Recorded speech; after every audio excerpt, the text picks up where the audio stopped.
बिस्मिल्लाहिर्रहमानिर्रहीम अस्सलाम वालेकुम वरहमतुल्लाहि वबरकातुहू। अच्छा भाई, आज जो है हमारा आई एस सिक्सटीन का लेक्चर नंबर 2 होने जा रहा है। ठीक है, और लास्ट लेक्चर में हमने बहुत ही ज़्यादा डिटेल में आई एस सिक्सटीन को डिस्कस किया था, जिसके अंदर हम लोगों ने इनिशियल मेजरमेंट पढ़ी थी कि अगर कोई आप फिक्स एसेट परचेज करते हो तो आप उसको अपनी बुक्स ऑफ अकाउंट्स में किस तरह से रिकॉर्ड करोगे। अच्छा, फिर उसके बाद जो है वो हम लोगों ने एक्सचेंज को पढ़ा कि अगर हम फिक्स एसेट को एक्सचेंज करते हैं तो किस तरह से जो है वो उसकी रिकॉर्डिंग होगी बुक्स ऑफ अकाउंट्स के अंदर। वो भी सारी चीजें हमने काफी डिटेल में पढ़ी थी। कुछ हमने मेथड्स जो है वो डेप्रिसिएशन के डिस्कस किए थे, डेप्रिसिएशन की डेफिनेशन डिस्कस की थी। आज जो है हम लोग पढ़ने जा रहे हैं सब्सिक्वेंट मेजरमेंट। सब्सिक्वेंट मेजरमेंट, देखो, एक तो है आपकी इनिशियल मेजरमेंट कि आपने एसेट खरीदा, वो हमने पढ़ लिया, उसको रिकॉर्ड कर लिया। अब आगे उस एसेट को किस तरह से लेकर चलना है। अब आगे उस एसेट को आपने किस तरह से लेकर चलना है, ये कहलाती है सब्सिक्वेंट मेजरमेंट। अब देखो, अब आप आगे जब एसेट को लेकर चलोगे तो आपके पास दो मॉडल आते हैं।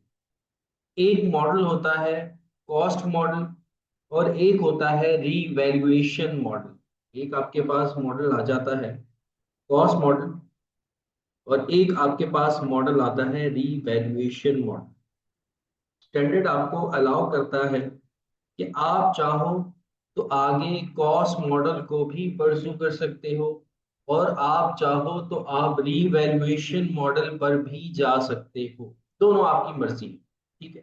चाहे कॉस्ट मॉडल अपना हो, चाहे रीवैल्यूएशन मॉडल।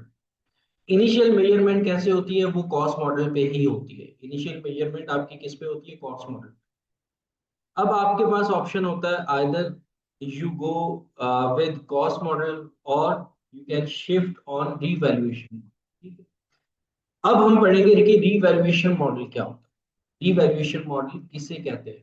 रीवैल्यूएशन मॉडल का मतलब होता है, देखो, आपके जब एसेट की कॉस्ट के अंदर या आपके एसेट की वैल्यू के अंदर फ्रीक्वेंटली चेंजेस आ रही होती है ना, बहुत ज्यादा चेंजेस आ रही होती है, तो कंपनी फिर रीवैल्यूएशन मॉडल को अडॉप्ट कर लेती है। वो कॉस्ट मॉडल पे नहीं रहती, क्योंकि मार्केट के अंदर अगर मार्केट आपकी इस तरह की है, थोड़ी सी वर्सटाइल मार्केट है आपकी, और आपकी एसेट की प्राइस के अंदर जो है वो चेंजेस आ रही हैं, बहुत ज्यादा चेंजेस आ रही हैं, तो फिर कंपनीज क्या करती हैं, कंपनीज जो है वो अडॉप्ट कर लेती हैं किसको, रीवैल्यूएशन मॉडल। तो रीवैल्यूएशन मॉडल क्या होता है कि आप बाहर से किसी कंपनी को हायर करते हो और वो आपके एसेट्स की रीवैल्यूएशन करती है, दोबारा से वैल्यू जो है ना वो देखती है कि आपके एसेट की वैल्यू क्या है, और जो वो आपको वैल्यू बताती है, फिर उस वैल्यू से आप अपने एसेट को क्या करते हो, रिकॉर्ड करते हो। तो इसको आप क्या कहते हो, रीवैल्यूएशन मॉडल। कि आपने एक एसेट देखा और उसकी मार्केट के अंदर देखा, उसको अब आप डेप्रिसिएशन जैसे हम देख रहे हैं ना, कॉस्ट मॉडल पे क्या हो रहा है कि जब जस्ट हमने एक फिक्स बेस बना रखी है लाइफ को, और हम हर साल अपने एसेट को क्या कर रहे हैं, डेप्रिशिएट कर रहे हैं। रीवैल्यूएशन मॉडल में भी डेप्रिसिएशन होता है, लेकिन हम सिर्फ डेप्रिसिएशन के ऊपर डिपेंडेंट नहीं होते हैं, हम सेपरेटली वैल्यूएशन भी करते हैं अपने एसेट्स कि अब आपके एसेट की फेयर वैल्यू क्या है। ठीक है, इसको आप कहते हो रीवैल्यूएशन मॉडल। इसके बड़े एडवांटेजेस भी होते हैं, इसके डिसएडवांटेजेस। इसके एडवांटेजेस में ये होता है कि आपकी कंपनी की जो फाइनेंशियल पोजीशन होती है, बैलेंस शीट होती है, वो अपडेट हो जाती है। एक्चुअल पोजीशन बता रही होती है कि एक्चुअल मार्केट में आपके एसेट्स की क्या वैल्यू है। और भी इसके बहुत सारे एडवांटेजेस हैं, आप अप टू डेट रह जाते हैं। लेकिन इसके डिसएडवांटेजेस में क्या क्या चीजें आ जाती हैं कि थोड़ा सा कॉम्प्लिकेशंस आ जाती हैं, आपको जो है वो कंपनीज को हायर करना पड़ता है, चार्टर्ड अकाउंटेंट को हायर करना पड़ता है, जो आपके एसेट की वैल्यूएशन करते हैं उनको हायर करना पड़ता है। तो ये एक डिसएडवांटेज होता है कि कॉस्ट भी आपकी जो है वो लग रही होती है। जाहिर सी बात है, जब आप लोगों को हायर करोगे। तो इसको आप क्या कहते हो, रीवैल्यूएशन मॉडल। अच्छा, अब यहां पर एक बात बेटा अपने पास नोट कर लीजिएगा कि अगर वंस आपने रीवैल्यूएशन मॉडल अडॉप्ट कर लिया, वंस आपने रीवैल्यूएशन मॉडल अडॉप्ट कर लिया, अब आपके पास ये चांस खत्म हो गया कि आप वापस से कॉस्ट मॉडल की तरफ शिफ्ट हो सकते। IS 16 आपको आपके एसेट की जिंदगी के अंदर सिर्फ एक मौका देता है कि आप रीवैल्यूएशन मॉडल पे शिफ्ट हो सकते हो। लेकिन अगर आप रीवैल्यूएशन मॉडल पे शिफ्ट हो गए, अगर आप रीवैल्यूएशन मॉडल पर शिफ्ट हो गए तो फिर आप वापस से कॉस्ट मॉडल की तरफ नहीं जा सकते, नहीं जा सकते। तो एक दफा अगर आपने रीवैल्यूएशन मॉडल अडॉप्ट किया तो अब आप कॉस्ट मॉडल की तरफ नहीं जा सकते। हाँ, कुछ अजम्पशंस हैं, आपको स्टैंडर्ड ने कुछ जगहों पर अलाउ किया हुआ है कि आप चाहो तो रीवैल्यूएशन मॉडल से वापस कॉस्ट मॉडल की तरफ शिफ्ट हो सकते हो, लेकिन वो बहुत चंद अजम्पशंस हैं, उसको भी हम डिस्कस कर लेंगे, मैं बता दूंगा आपको। लेकिन वन, अगर आपने रीवैल्यूएशन मॉडल अडॉप्ट कर लिया तो अब आप वापस से कॉस्ट मॉडल की तरफ नहीं जा सकते। अच्छा, रीवैल्यूएशन मॉडल की कुछ कंडीशंस हैं, कुछ कंडीशंस हैं, जब ये सेटिस्फाई हो जाती हैं तो आप रीवैल्यूएशन मॉडल को क्या कर लेते हो, अडॉप्ट कर लेते हो। पहली कंडीशन ये है कि ये रिलायबली मेजरमेंट होनी चाहिए। मतलब जिस एसेट की आप रीवैल्यूएशन करवा रहे हो, उसकी जो मेजरमेंट है वो रिलायबल हो। मतलब ऐसा नहीं है कि आज आपने वैल्यूएशन करवाई, एक साल देखा आपके एसेट की वैल्यू सपोज कर लो कि 2 मिलियन थी, अब 3 साल बाद आप दोबारा से रीवैल्यूएशन करवा रहे हो तो अब आपको एक्चुअल आपके एसेट की वैल्यू ही नजर नहीं आ रही, रिलायबली मेजरमेंट नहीं हो रही है आपके एसेट की। तो फिर आपको स्टैंडर्ड जो है वो डिस्करेज कहता है, करता है कि भाई आप अपने एसेट को कॉस्ट मॉडल पर ही रखो, आप रीवैल्यूएशन मॉडल पे मत जाओ। कुछ आपके एसेट्स होंगे जिनकी रिलायबली मेजरमेंट नहीं हो सकती है, जैसे कि लेट सपोज मैं आपको एक बड़ी अच्छी सी एग्जांपल देता हूँ, कोई एक ऐसा एसेट है जो कि सिर्फ और सिर्फ आपकी कंपनी ही बनाती है, आपकी कंपनी ही यूज करती है। कोई ऐसा एसेट है या कोई ऐसी मशीनरी है जो कि सिर्फ और सिर्फ आपकी कंपनी ही पाकिस्तान के अंदर यूज कर रही है, ठीक है, और कोई कंपनी उस मशीन को यूज नहीं कर रही है, ठीक है। अब आपने वो एसेट ले लिया, अब उसकी वैल्यू जब आप मार्केट में लगाओगे तो वो रिलायबली मेजर नहीं हो सकती, क्योंकि आपके पास उसके कस्टमर्स ही नहीं है, वो मशीनरी सिर्फ आप ही यूज करते हो। तो आप कॉस्ट मॉडल पे ही रहोगे, आप रिवैल्यूएशन मॉडल पे नहीं जा सकते। हाँ, अगर ऐसे एसेट्स हैं जिनकी वैल्यू रिलायबली मेजर्ड है तो फिर आप क्या करो, आप क्या करो, कॉस्ट मॉडल से शिफ्ट हो जाओ रिवैल्यूएशन मॉडल। तो पहली बात तो आपके पास ये हो गई कि तब आप रिवैल्यूएशन मॉडल अडॉप्ट करते हो, तब आप रिवैल्यूएशन मॉडल अडॉप्ट करते हो जब उस एसेट्स की वैल्यू आप रिलायबली मेजर कर सको। दूसरा, दूसरी बात आ रही है, दूसरी बात आ रही है, पहली बात तो रिलायबली मेजरमेंट थी, दूसरी बात है सफिशिएंट रेगुलरिटी। सफिशिएंट रेगुलरिटी का मतलब ये है revaluation must happen often enough to make sure the carrying amount of the asset is close to its fair value. The more volatile the fair value, the more frequent the revaluation। अच्छा, अब इसमें ये बात आपको ये बताई गई है कि कुछ एसेट्स ऐसे होते हैं जिनकी वैल्यू इतनी ज्यादा चेंज नहीं होती, ठीक है। सफिशिएंट रेगुलरिटी का मतलब ये है, अच्छा आप लोगों के सवाल एक माइंड में ये भी आता होगा कि सर जब हम रीवैल्यूएशन करवा रहे हैं तो क्या हर साल हमें रीवैल्यूएशन करवानी होगी। तो उसका आंसर आपको ये पॉइंट दे रहा है। पहला पॉइंट तो ये था कि रिलायबली मेजर हो, अगर रिलायबली मेजर है तो दूसरा पॉइंट आपको ये कह रहा है कि अब आपके कुछ एसेट्स ऐसे हैं जो कि जिनकी वैल्यू बहुत ज्यादा चेंज होती है, ईयरली बेसिस पे चेंज हो रही है। तो स्टैंडर्ड आपको ये कहता है कि उस एसेट्स की रीवैल्यूएशन आप फ्रीक्वेंट करवाओ, फ्रीक्वेंट यानी कि आप हर साल करवाओ।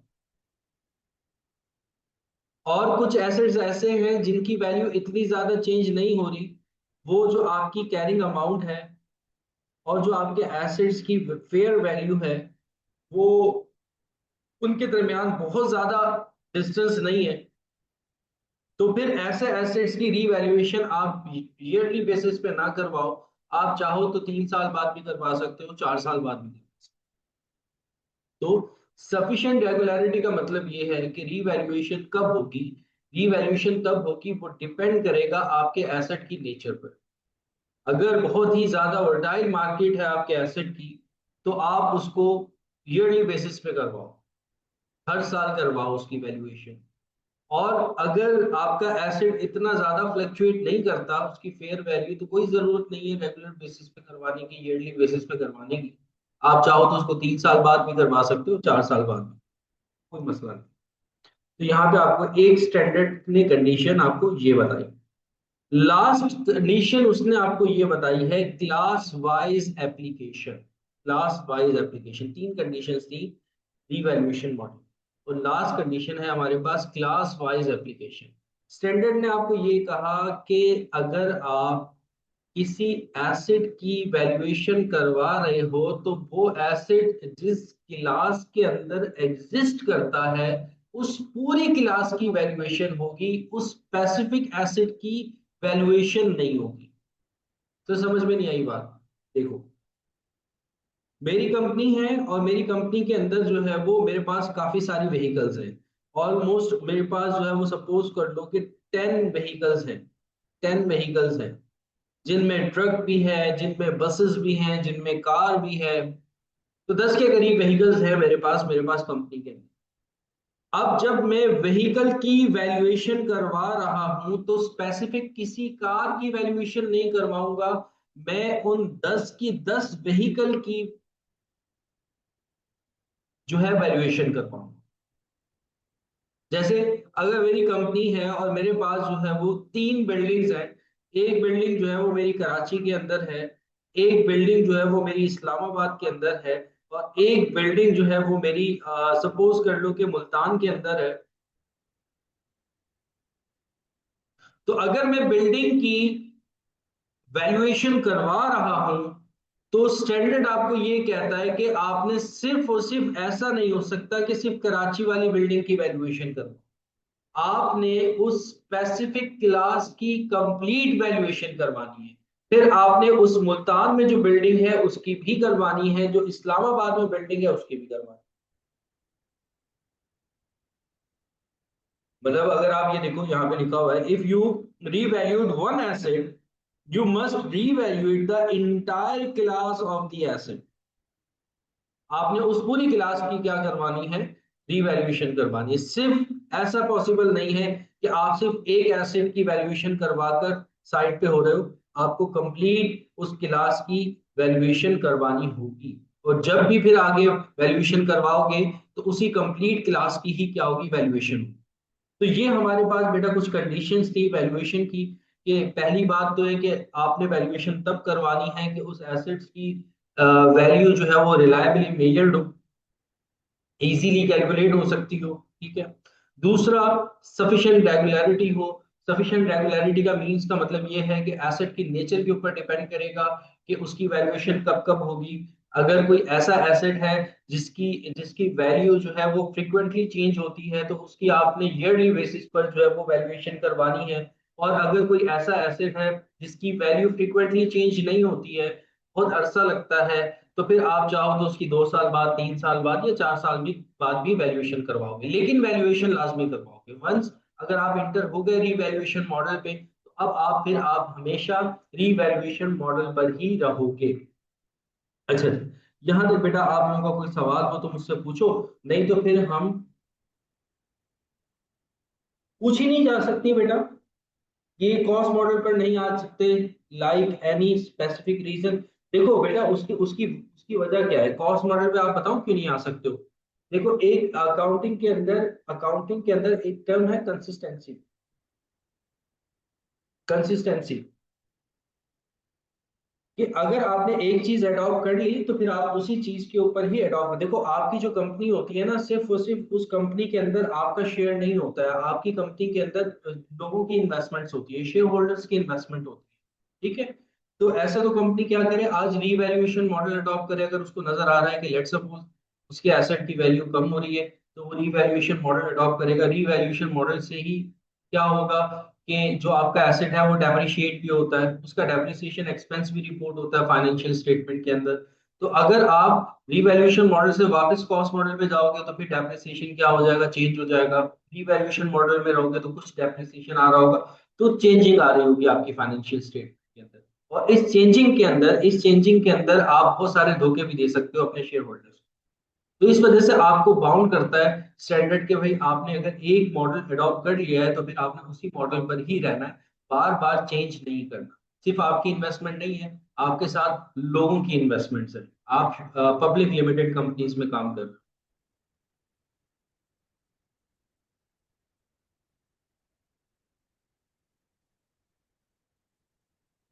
जैसे देखो इसमें आप देखो, मैं आपको बताता हूँ। अरूबा अरूबा देखो, इसमें देखो सफिशिएंट रेगुलरिटी के अंदर ये बात एग्जांपल आ सकती है। जैसे कि आपकी पाकिस्तान है, पाकिस्तान में आजकल क्या हो रहा है, आपकी जो प्रॉपर्टी है ना, प्रॉपर्टी जो है वो आजकल बहुत अच्छा रिस्पांस नहीं दे रही है। आप अगर देखोगे रेगुलर बेसिस के ऊपर क्या हो रही है, चेंज हो रही है प्रॉपर्टी। तो पहले अगर 3-4 साल पहले देखा जाए तब भी क्या था कि प्रॉपर्टी की वैल्यू बहुत ज्यादा जल्दी हाई हो रही थी। तो यहाँ पर फिर आपको स्टैंडर्ड ये कह रहा था कि अगर आपने कोई प्रॉपर्टी लेकर रखी हुई है तो अब वो आपका जो एसेट है वो फ्रिक्वेंटली चेंज हो रहा है, तो उसकी एनुअल बेसिस पे आप क्या करवाओ, अपनी वैल्यूएशन करवाओ। लेकिन अगर कोई एसेट है, जैसे कि अगर मेरे पास एक कार है, या अगर मेरे पास एक बस है, या अगर मेरे पास एक ट्रक है, तो उसकी वैल्यू इतनी ज्यादा चेंज नहीं हो।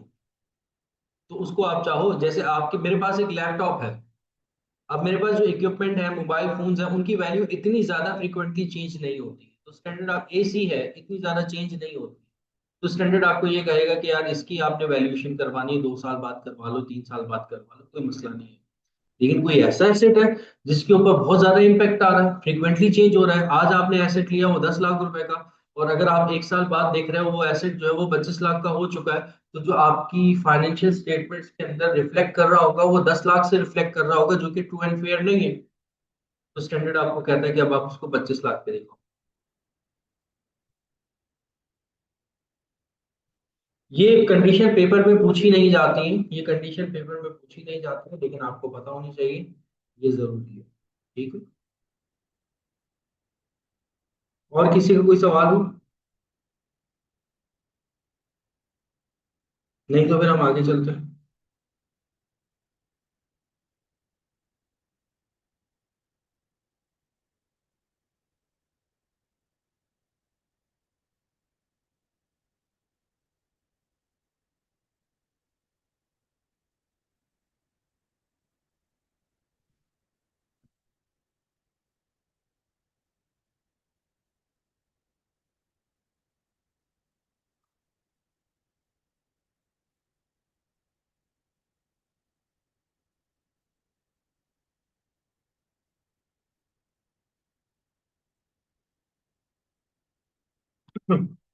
चलो, अब हम क्या करते हैं, एक प्रैक्टिकल एग्जाम्पल ले लेते हैं, एक प्रैक्टिकल क्वेश्चन कर लेते हैं, ताकि और ज्यादा हमें चीजें जो है ना वो क्लियर हो जाए, और हमें ट्रीटमेंट समझ में आ जाए कि रीवैल्यूएशन मॉडल में ट्रीटमेंट किस तरीके से।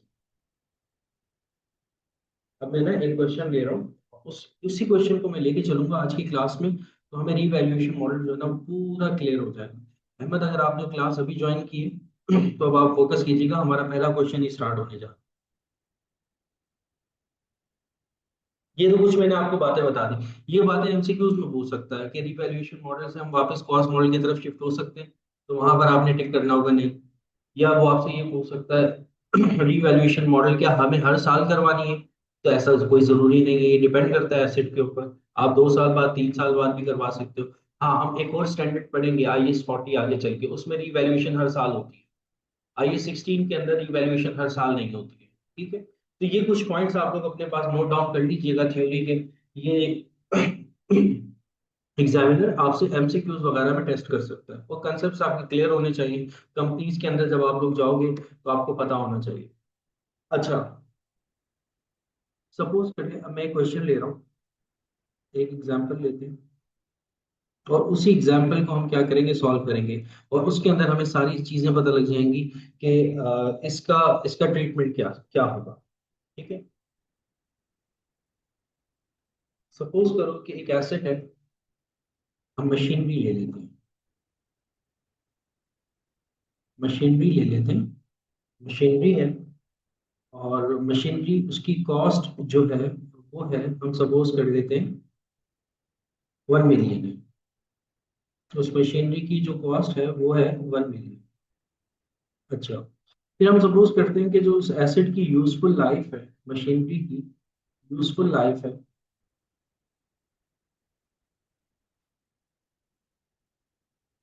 वो हम सपोज कर लेते हैं कि 10 ईयर्स है, 10 साल चलेगी। अच्छा, अब हम सपोज करते हैं कि उसकी जो परचेजिंग डेट है, डेट ऑफ परचेज है,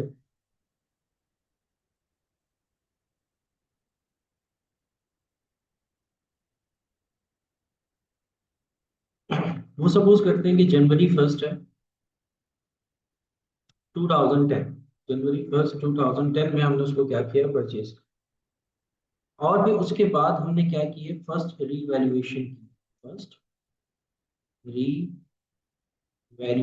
की है। फर्स्ट रीवैल्यूएशन हमने कब की है? फर्स्ट रीवैल्यूएशन हम सपोज कर लेते हैं कि हमने की है December 31 2011 में। 2 साल बाद हमने क्या की है, उसकी रीवैल्यूएशन। और जब हमने उसकी रीवैल्यूएशन की, तो जो उसकी फेयर वैल्यू आई हमारे पास, उस एसेट की, मशीनरी की जो हमारे पास फेयर वैल्यू आई, वो कितनी आई वो देख लेते हैं।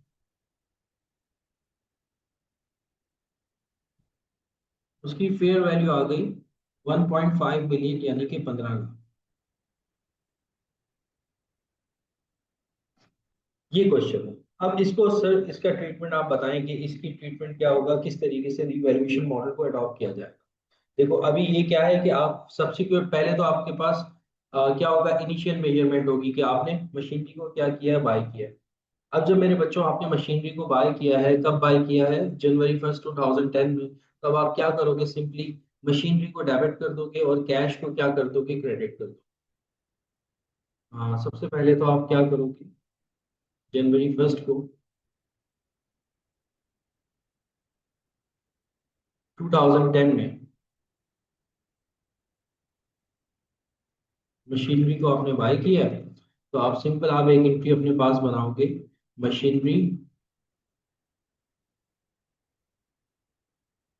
डेबिट, और कैश क्या होगा, क्रेडिट हो गया। और कितना अमाउंट आ गया उसका, 1 मिलियन आ गया। और आपने ये क्या किया है, कॉस्ट मॉडल अडॉप्ट किया। इनिशियली आप कॉस्ट मॉडल को ही अडॉप्ट करते हो, डेबिट कर दिया, और ये आपने क्या कर दिया, क्रेडिट। कॉस्ट कितनी थी, 10 लाख थी, आपने 10 लाख से रिकॉर्ड कर लिया, कॉस्ट मॉडल है। अब क्या हुआ कि सर 2010 गुजरा, आप कॉस्ट मॉडल ही अडॉप्ट कर रहे थे, कॉस्ट मॉडल ही चल रहा था आपका, तो फिर आपने कॉस्ट मॉडल के तहत December 31 पे आकर अपना डेप्रिसिएशन बुक किया, क्योंकि कंपनी हर साल क्या करती है, अपना डेप्रिसिएशन भी बुक करती है। December 31 2010 के अंदर आपने अपना डेप्रिसिएशन बुक किया। ठीक है। अब डेप्रिसिएशन बुक करोगे तो बेटा उसकी एंट्री बनती है डेप्रिसिएशन,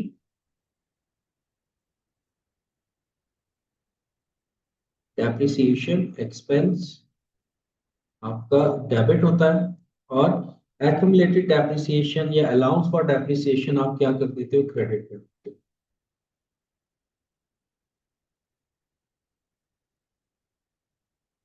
और हम ये सपोज करके चलते हैं कि कंपनी जो है वो स्ट्रेट लाइन मेथड जो है ना वो यूज कर रही है। तो स्ट्रेट लाइन मेथड में क्या होगा सर, कॉस्ट कितनी है आपके एसेट की, सर 1 मिलियन है। और सर इसकी लाइफ कितनी है, 10 साल है, सेल्वेज वैल्यू नहीं है तो हम जीरो एज्यूम करेंगे। तो इट मीन्स के 1 लाख का आपका क्या डेप्रिसिएशन आ जाएगा। तो 1 लाख से आप डेप्रिसिएशन एक्सपेंस को डेबिट करोगे, और 1 लाख से ही आप डेप्रिसिएशन एक्सपेंस को क्या, अलाउंस फॉर डेप्रिसिएशन या एक्यूमुलेटेड डेप्रिसिएशन को क्या कर दोगे, क्रेडिट कर। यहाँ तक बात क्लियर हो गई आपकी?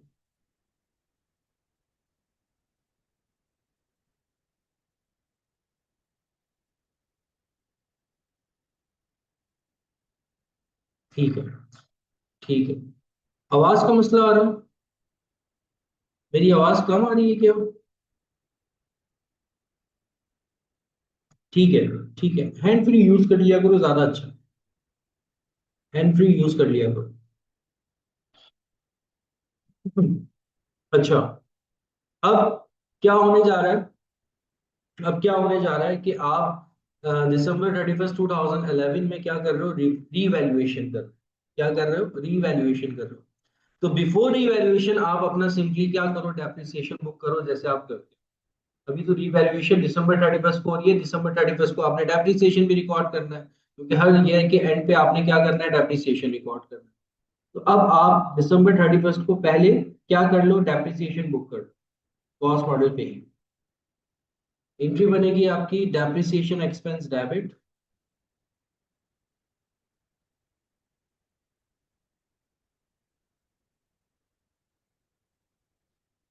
और एक्यूमुलेटेड डेप्रिसिएशन आपका क्या हो जाएगा, क्रेडिट।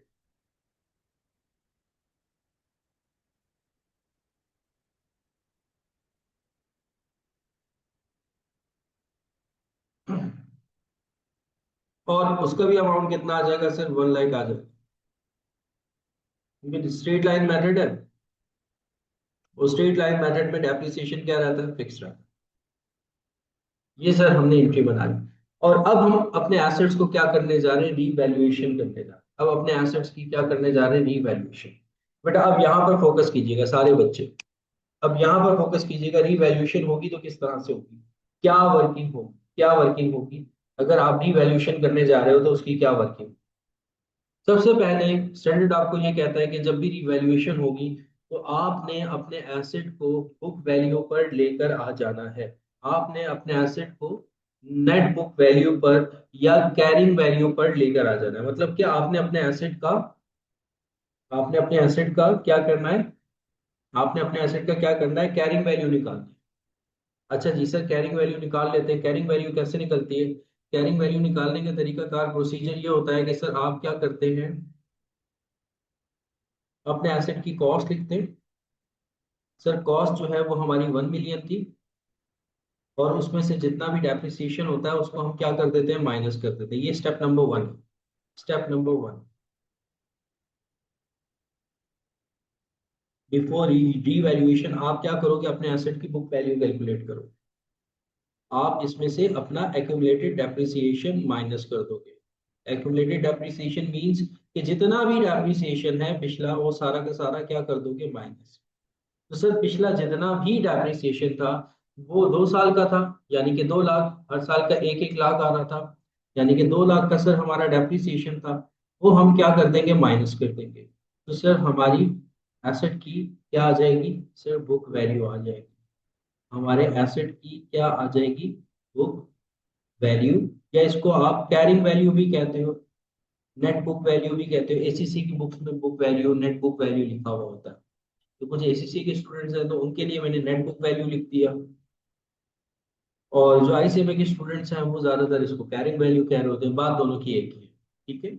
और क्या है, एज ऑन, एज ऑन कब तक की है ये बुक वैल्यू, December 31 2010 की है। 2010 की ये हमारी क्या है, बुक वैल्यू, जो कि कितनी आ जाएगी, 8 लाख आ जाएगी। तो स्टैंडर्ड ये आपको कह रहा है कि आपने क्या करनी है, बुक वैल्यू निकाल लेनी है। बुक वैल्यू निकालने के बाद बेटा इस बुक वैल्यू पर आप अपने एसेट को लेकर भी आओगे, आप अपने एसेट को लेकर भी आओगे। अभी आपका एसेट बुक्स ऑफ अकाउंट के अंदर कितने से रिकॉर्ड है, अभी आपका asset sir book of account के अंदर 1 मिलियन से रिकॉर्ड है, 10 लाख से रिकॉर्ड है। कितने से रिकॉर्ड है, 1 मिलियन से रिकॉर्ड है, यानी कि 10 लाख से रिकॉर्ड है। तो आप अपने एसेट को कहां पर लेकर आओगे, 8 लाख पे लेकर आओगे। और वो कैसे लेकर आओगे, उसके लिए आपको एक वर्किंग, एक एंट्री बनानी पड़ेगी December 31 की 2010 में। अपने एसेट को क्या कर दोगे, क्रेडिट, यानी कि मशीनरी को हम क्या कर देंगे, क्रेडिट 2 लाख से, क्योंकि 10 लाख से रिकॉर्ड है, डेबिट है। 2 लाख से हमने क्या कर दिया, उसको क्रेडिट कर दिया, और उसका जितना भी एक्यूमुलेटेड डेप्रिसिएशन था उसको हमने डेबिट कर दिया।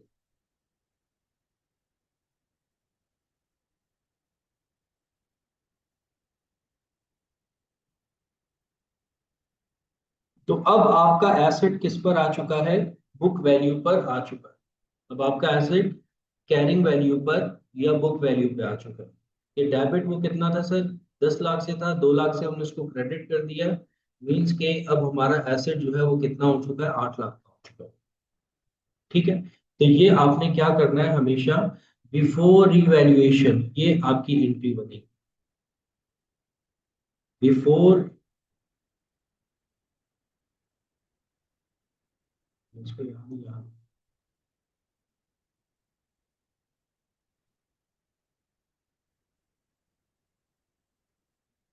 ये आपने बिफोर रिवैल्यूएशन ये एंट्री बना लेनी है अपने पास।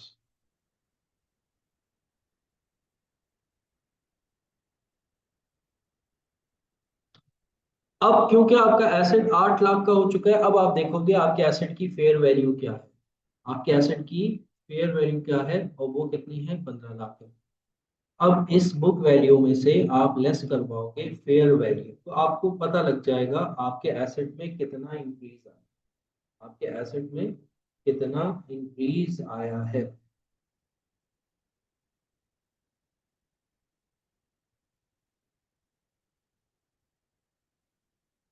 कितना इंक्रीज आया, तो फेयर वैल्यू है आपकी एसेट की 15 लाख, ये आपने माइनस किया, तो आपके पास इंक्रीज आ गया।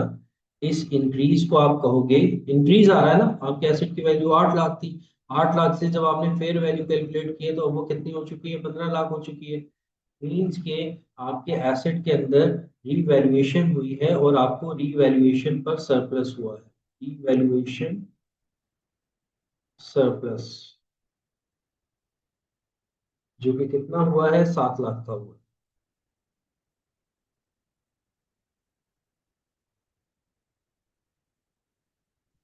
और आप इसकी एंट्री बनाओगे, 7 लाख से अपने एसेट को इंक्रीज करोगे, 7 लाख से अपने एसेट को इंक्रीज करोगे December 31 2010 को, एसेट को इंक्रीज किया जाएगा, यानी कि हम मशीनरी को डेबिट करेंगे और रीवैल्यूएशन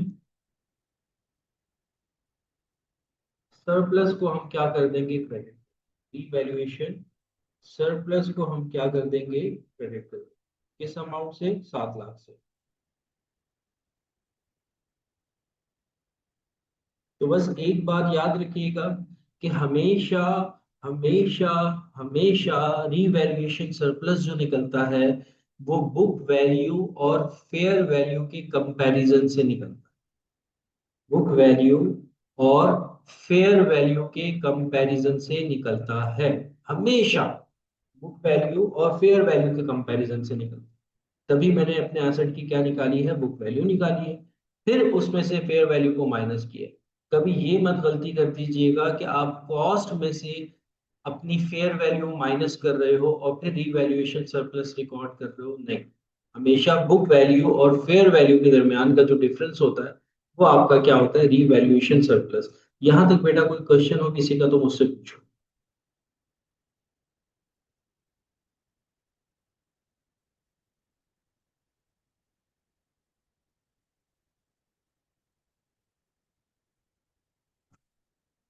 अभी हम 2011, अच्छा सर सॉरी, ये 2011 में रिवैल्यूएशन, सॉरी सॉरी सॉरी, मैंने वो 2010 को ही चलाए जा रहा, 2011 में रिवैल्यूएशन हो गई।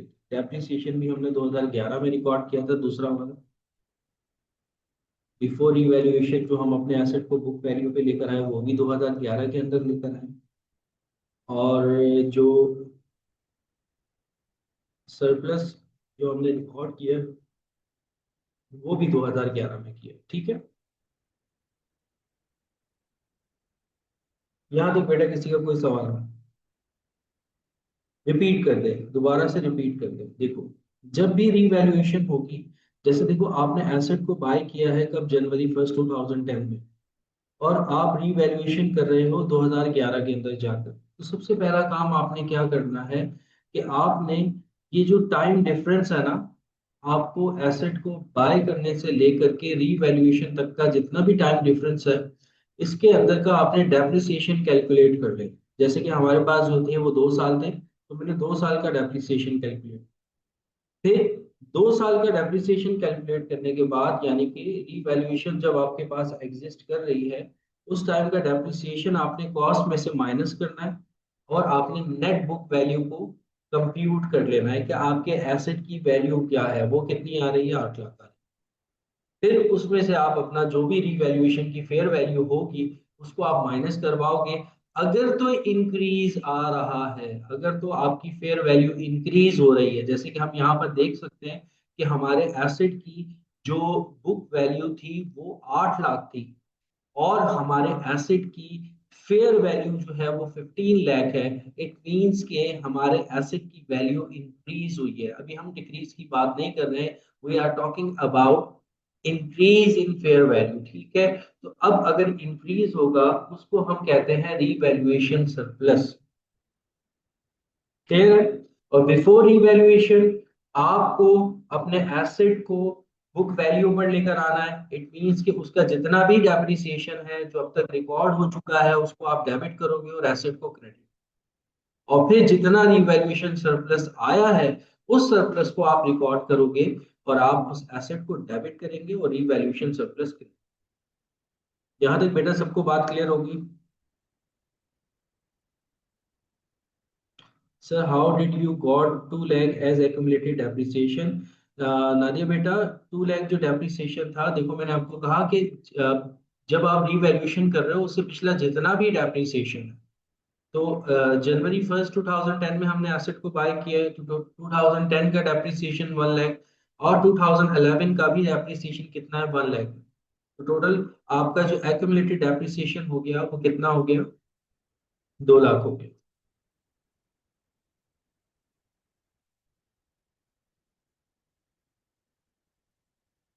जी बेटा उसकी तरफ आ रहा हूँ मैं, रुको बेटा, मैं उसकी तरफ आ रहा हूँ उसकी तरफ।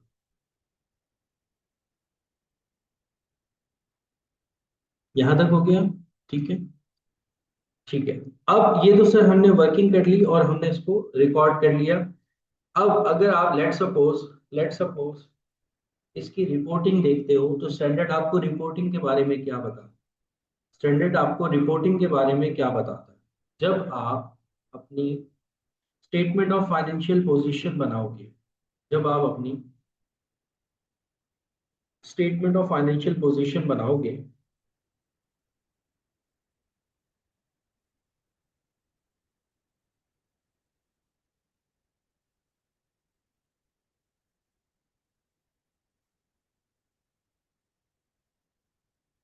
यानी कि अपनी बैलेंस शीट जब आप बनाओगे, ठीक है, तो क्या होगा, बैलेंस शीट के अंदर आप अपने एसेट्स को रिफ्लेक्ट दिखा करोगे, यानी कि आप मशीनरी को रिफ्लेक्ट करोगे, ठीक है। इसको ऐसे देखिए, 2010 की और 2011 की। तो 2010 में क्या होगा, आप अपने एसेट की मशीनरी जो है, मशीनरी को जो आप शो करोगे 2010 में 10 लाख से ली थी, 2010 का जो डेप्रिसिएशन था वो 1 लाख था। तो आप अपनी मशीनरी को शो करोगे 9 लाख से 2010 में, और 2011 में अब आपके एसेट की फेयर वैल्यू कितनी हो चुकी है, 15 लाख। तो अब आप अपने स्टेटमेंट ऑफ फाइनेंशियल पोजीशन के अंदर उसको कितने से दिखाओगे, 15 लाख से दिखाओगे। तो ये तो बेटा किसकी रिपोर्टिंग हो गई, एसेट की रिपोर्टिंग। यहाँ तक बात समझ में आई? 2011 के अंदर हम 15 लाख से अपने एसेट को दिखाएंगे, और 2010 के अंदर हम कितने से दिखाएंगे, 9 लाख से दिखाएंगे, ठीक है। और दूसरी बात, ये जो रीवैल्यूएशन सरप्लस आया है इसकी रिपोर्टिंग कहाँ, रीवैल्यूएशन सरप्लस आएगा उसको आप कहाँ रिपोर्ट करोगे? रीवैल्यूएशन सरप्लस बेटा आपके इक्विटी का पार्ट बनता है,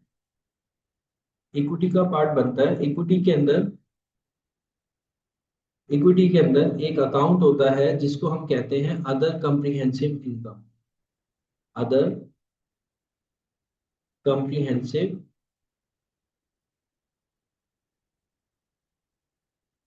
income, OCI. OCI, other comprehensive income. तो जो आपका रीवैल्यूएशन सरप्लस है ना वो यहाँ पर रिफ्लेक्ट करेगा ओसीआई के अंदर। इक्विटी के अंदर जाकर ओसीआई के अंदर अदर कॉम्प्रिहेंसिव इनकम के अंदर कितना सरप्लस आया है आपका, 7 लाख का आया है, तो आप इसको 7 लाख से यहाँ पर रिफ्लेक्ट। तो ये बेटा एमसीक्यूज पूछी जा सकती है कि रीवैल्यूएशन सरप्लस की रिपोर्टिंग कहाँ होती है।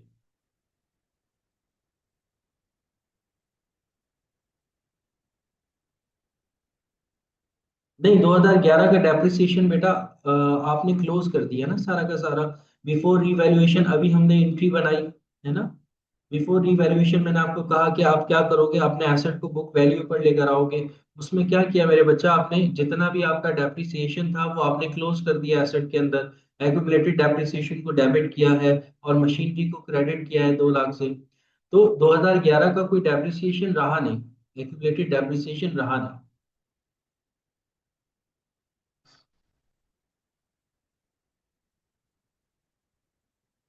और ओसीआई के अंदर जो आपका रीवैल्यूएशन सरप्लस आएगा, जो आपका मेरे बच्चों रीवैल्यूएशन सरप्लस आएगा, वो आपका कहाँ जाएगा, आपके इक्विटी के अंदर जाएगा। इक्विटी के अंदर आपका एक अकाउंट होता है जिसको हम कहते हैं अदर कॉम्प्रिहेंसिव इनकम, उसको वहां पर रिफ्लेक्ट करवाया जाए।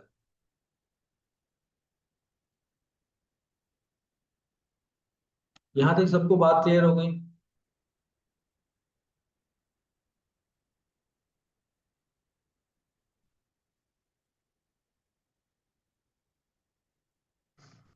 अच्छा, अब एक और चीज, अब एक और चीज ये भी देख लेते हैं। सर इनकम स्टेटमेंट में क्या इफेक्ट आएगा।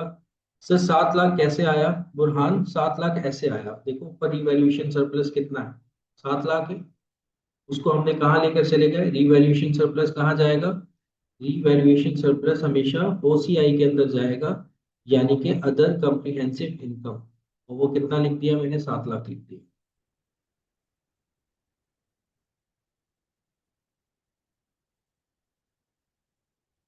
रिवैल्यूएशन में बट हमारा डेप्रिसिएशन किस बेस पर चार्ज होगा उसके ऊपर आ रहे हैं, हम बात कर रहे हैं। अभी जब हम 2011 के बाद, जब हम 2012 में पहुंचेंगे तो पहला साल होगा हमारा रिवैल्यूएशन का, डेप्रिसिएशन किस तरीके से कैलकुलेट होगा वो मैं आपको बताता हूँ बेटा।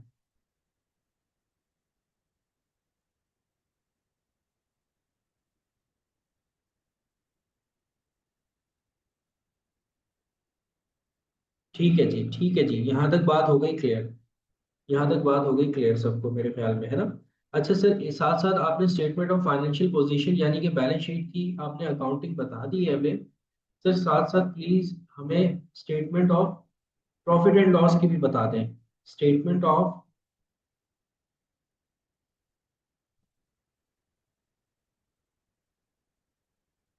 प्रॉफिट एंड लॉस भी हमें बता दीजिए, वो उसमें क्या रिपोर्टिंग होगी। Statement of profit and loss के अंदर मेरे बच्चों एक्सपेंस रिपोर्ट होगा, एक्सपेंस आपका रिपोर्ट होगा statement of profit and loss में।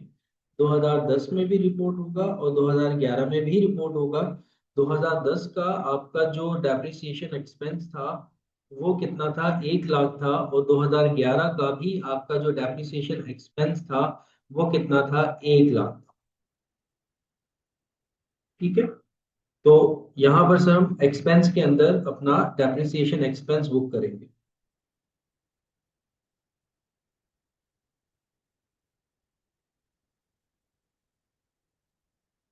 1 लाख से हम यहाँ पर रिपोर्टिंग करेंगे और साथ साथ हम 1 लाख से 2011 में भी एक्सपेंस की रिपोर्टिंग करेंगे। तो ये इनकम स्टेटमेंट की रिपोर्टिंग।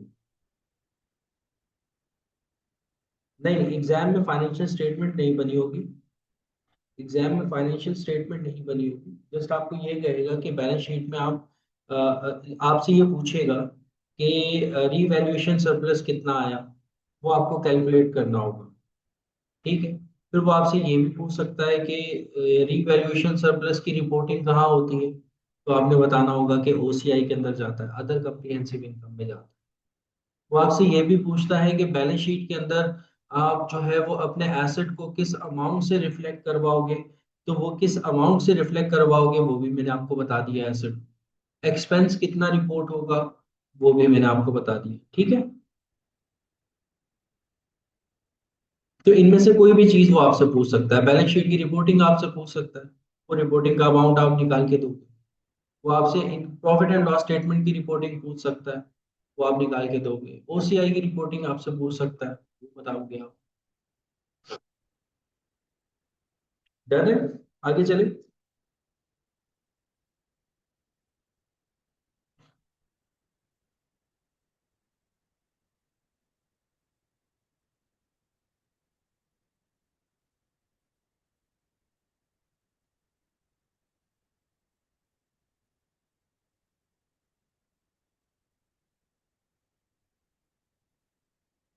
मैं आपको बता देता हूँ।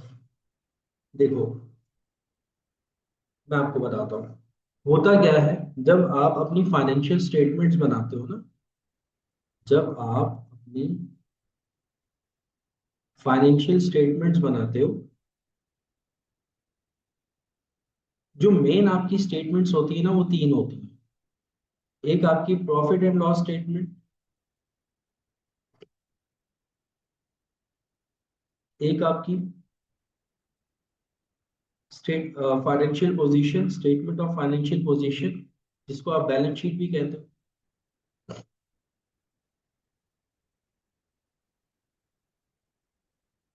और एक आप स्टेटमेंट बनाते हो जिसको आप कहते हो कैश फ्लो। कैश फ्लो, ये तीन स्टेटमेंट्स आपकी मेजर स्टेटमेंट्स होती हैं। ये आपकी मेजर स्टेटमेंट्स होती हैं। इसके अलावा कुछ कुछ वर्किंग के लिए आप सब्सिडरी स्टेटमेंट्स भी बना रहे होते हो, जिसमें आपके पास आता है ओसीआई। अच्छा, ये प्रॉफिट एंड लॉस स्टेटमेंट भी इसे कहा जाता है। इसको आप स्टेटमेंट ऑफ कम्प्रीहेंसिव इनकम भी कहते हो।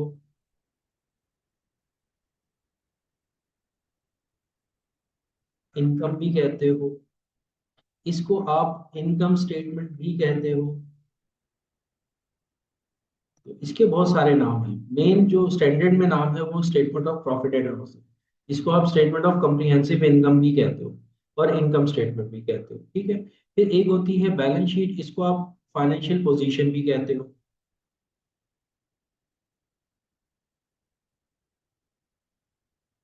और एक होती है कैश फ्लो। ठीक है। अच्छा, अब ये जो बैलेंस शीट है, इस बैलेंस शीट के अंदर सब बच्चों को पता है कि हमारे पास क्या क्या चीजें जाती हैं। एसेट्स जाते हैं, लायबिलिटीज जाती हैं, इक्विटी जाती है। तो अब वो जो इक्विटी है, वो सेपरेटली कहीं ना कहीं कैलकुलेट हो रही होती है। वो सब सेपरेटली, इक्विटी का पूरा एक पोर्शन होता है जिसमें आपकी शेयर कैपिटल होता है, शेयर प्रीमियम होता है, शेयर डिस्काउंट होता है, रिटेन अर्निंग होती है। ठीक है, तो बहुत सारी चीजें होती है इक्विटी के अंदर। बैलेंस शीट की इक्विटी सेपरेटली भी आप कैलकुलेट करते हो, ताकि आप बैलेंस शीट में उसकी क्या कर सको, रिपोर्टिंग कर सको। तो उस इक्विटी के अंदर आप एक स्टेटमेंट बनाते हो जिसको आप नाम देते हो statement of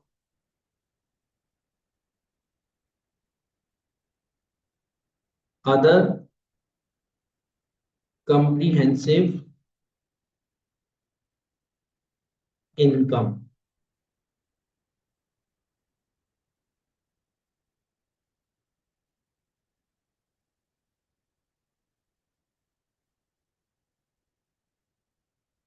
other comprehensive income. ठीक है। वर्ड क्या यूज हो रहा है? Other, OCI. O C I. OCI के अंदर आप बहुत सारी चीजें लेके जाते हो, जिसमें से वन ऑफ देम क्या है आपके पास? Revaluation surplus.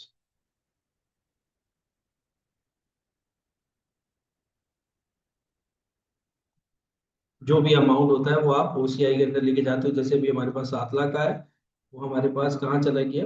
Other comprehensive income. फिर अदर कम्प्रीहेंसिव का जो टोटल होता है, वो टोटल आपका इक्विटी का पार्ट बनता है। और उस इक्विटी की रिपोर्टिंग कहाँ होती है? बैलेंस शीट के अंदर होती है। बात क्लियर होगी?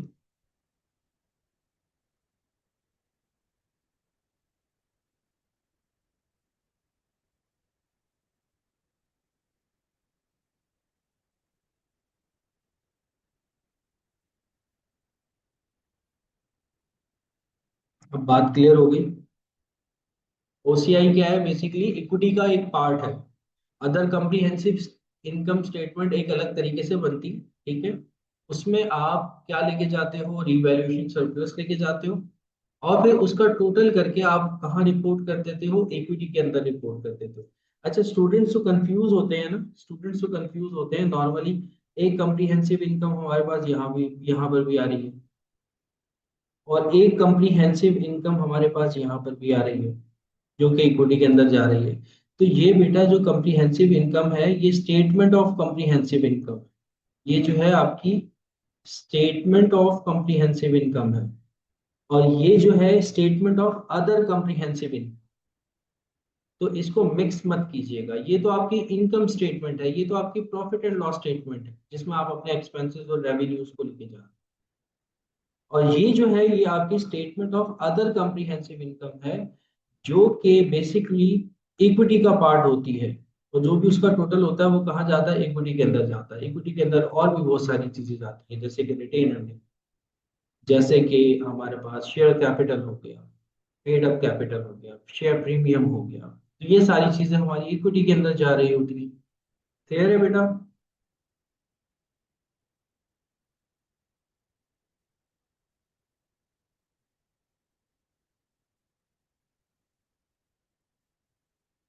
किसी का और कोई क्वेश्चन हो यहाँ तक तो फिर मैं आगे चलता हूँ।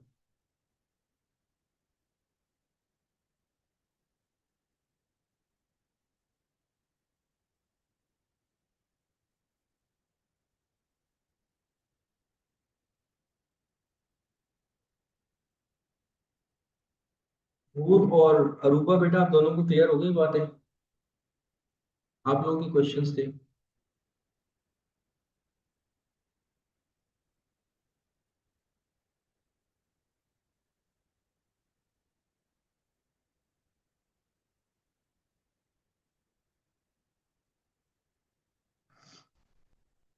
ठीक है, मतलब ये मान के चलूं कि आपको क्लियर हो। ठीक है।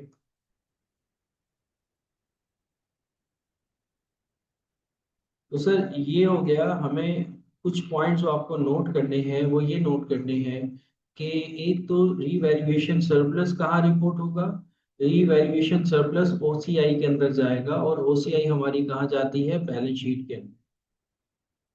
ठीक है। और दूसरी बात, सरप्लस समझकर उसको आप इनकम स्टेटमेंट में मत लेके जाइएगा, इनकम स्टेटमेंट में मत लेके जाइएगा, कंप्रीहेंसिव इनकम में मत लेके जाइएगा, या प्रॉफिट एंड लॉस स्टेटमेंट में मत लेके जाइएगा। ओसीआई के अंदर लेके जाएगा, अदर कंप्रीहेंसिव इनकम में, जो कि इक्विटी का पार्ट। और रीवैल्यूएशन से पहले, जस्ट बिफोर रीवैल्यूएशन, हम अपने एसेट की बुक वैल्यू निकालते हैं, और बुक वैल्यू और फेयर वैल्यू के दरमियान जो डिफरेंस होता है वो हमारा क्या होता है, सरप्लस होता है। और सरप्लस सिर्फ उसी सूरत में आता है कि जब हमारे एसेट की फेयर वैल्यू इंक्रीज कर रही हो, डिक्रीज ना कर रही हो। और डिक्रीज के बारे में भी हम बात नहीं कर रहे। यहाँ तक बात क्लियर हो गई सबको? हाँ, इक्विटी का पार्ट बनाना है, लेकिन स्पेसिफिक एक नाम है जिसको हम कहते हैं OCI. OCI, other comprehensive income. Statement of financial position बता दूं। स्टेटमेंट ऑफ फाइनेंशियल पोजीशन में देखो, 2010 के अंदर आप अपने एसेट को 9 लाख से आपने रिपोर्टिंग की है, क्योंकि 2010 का एक ही डेप्रिसिएशन था, वो कितना था, 1 लाख था। और 2011 में आके आपने अपने एसेट्स की रिवैल्यूएशन की है, तो जो फेयर वैल्यू थी आपने उस फेयर वैल्यू से अपने एसेट को दिखाया, जो कि कितना है, 15 लाख। और सरप्लस को, रिवैल्यूएशन सरप्लस को आपने ओसीआई के अंदर दिखा दिया कितने से, 7 लाख से।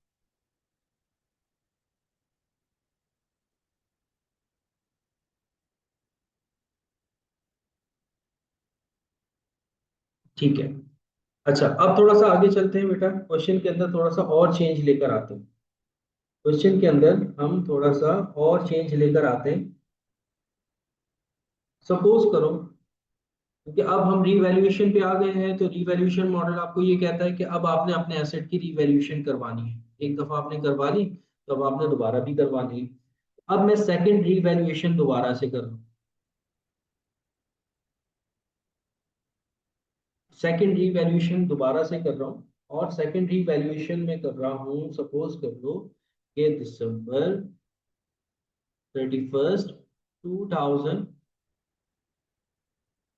2014 के अंदर जाकर मैं रीवैल्यूएशन कर, यानी कि 12, 13 और 14, 3 साल बाद मैं दोबारा से अपने एसेट्स की क्या कर रहा हूँ, रीवैल्यूएशन कर रहा हूँ।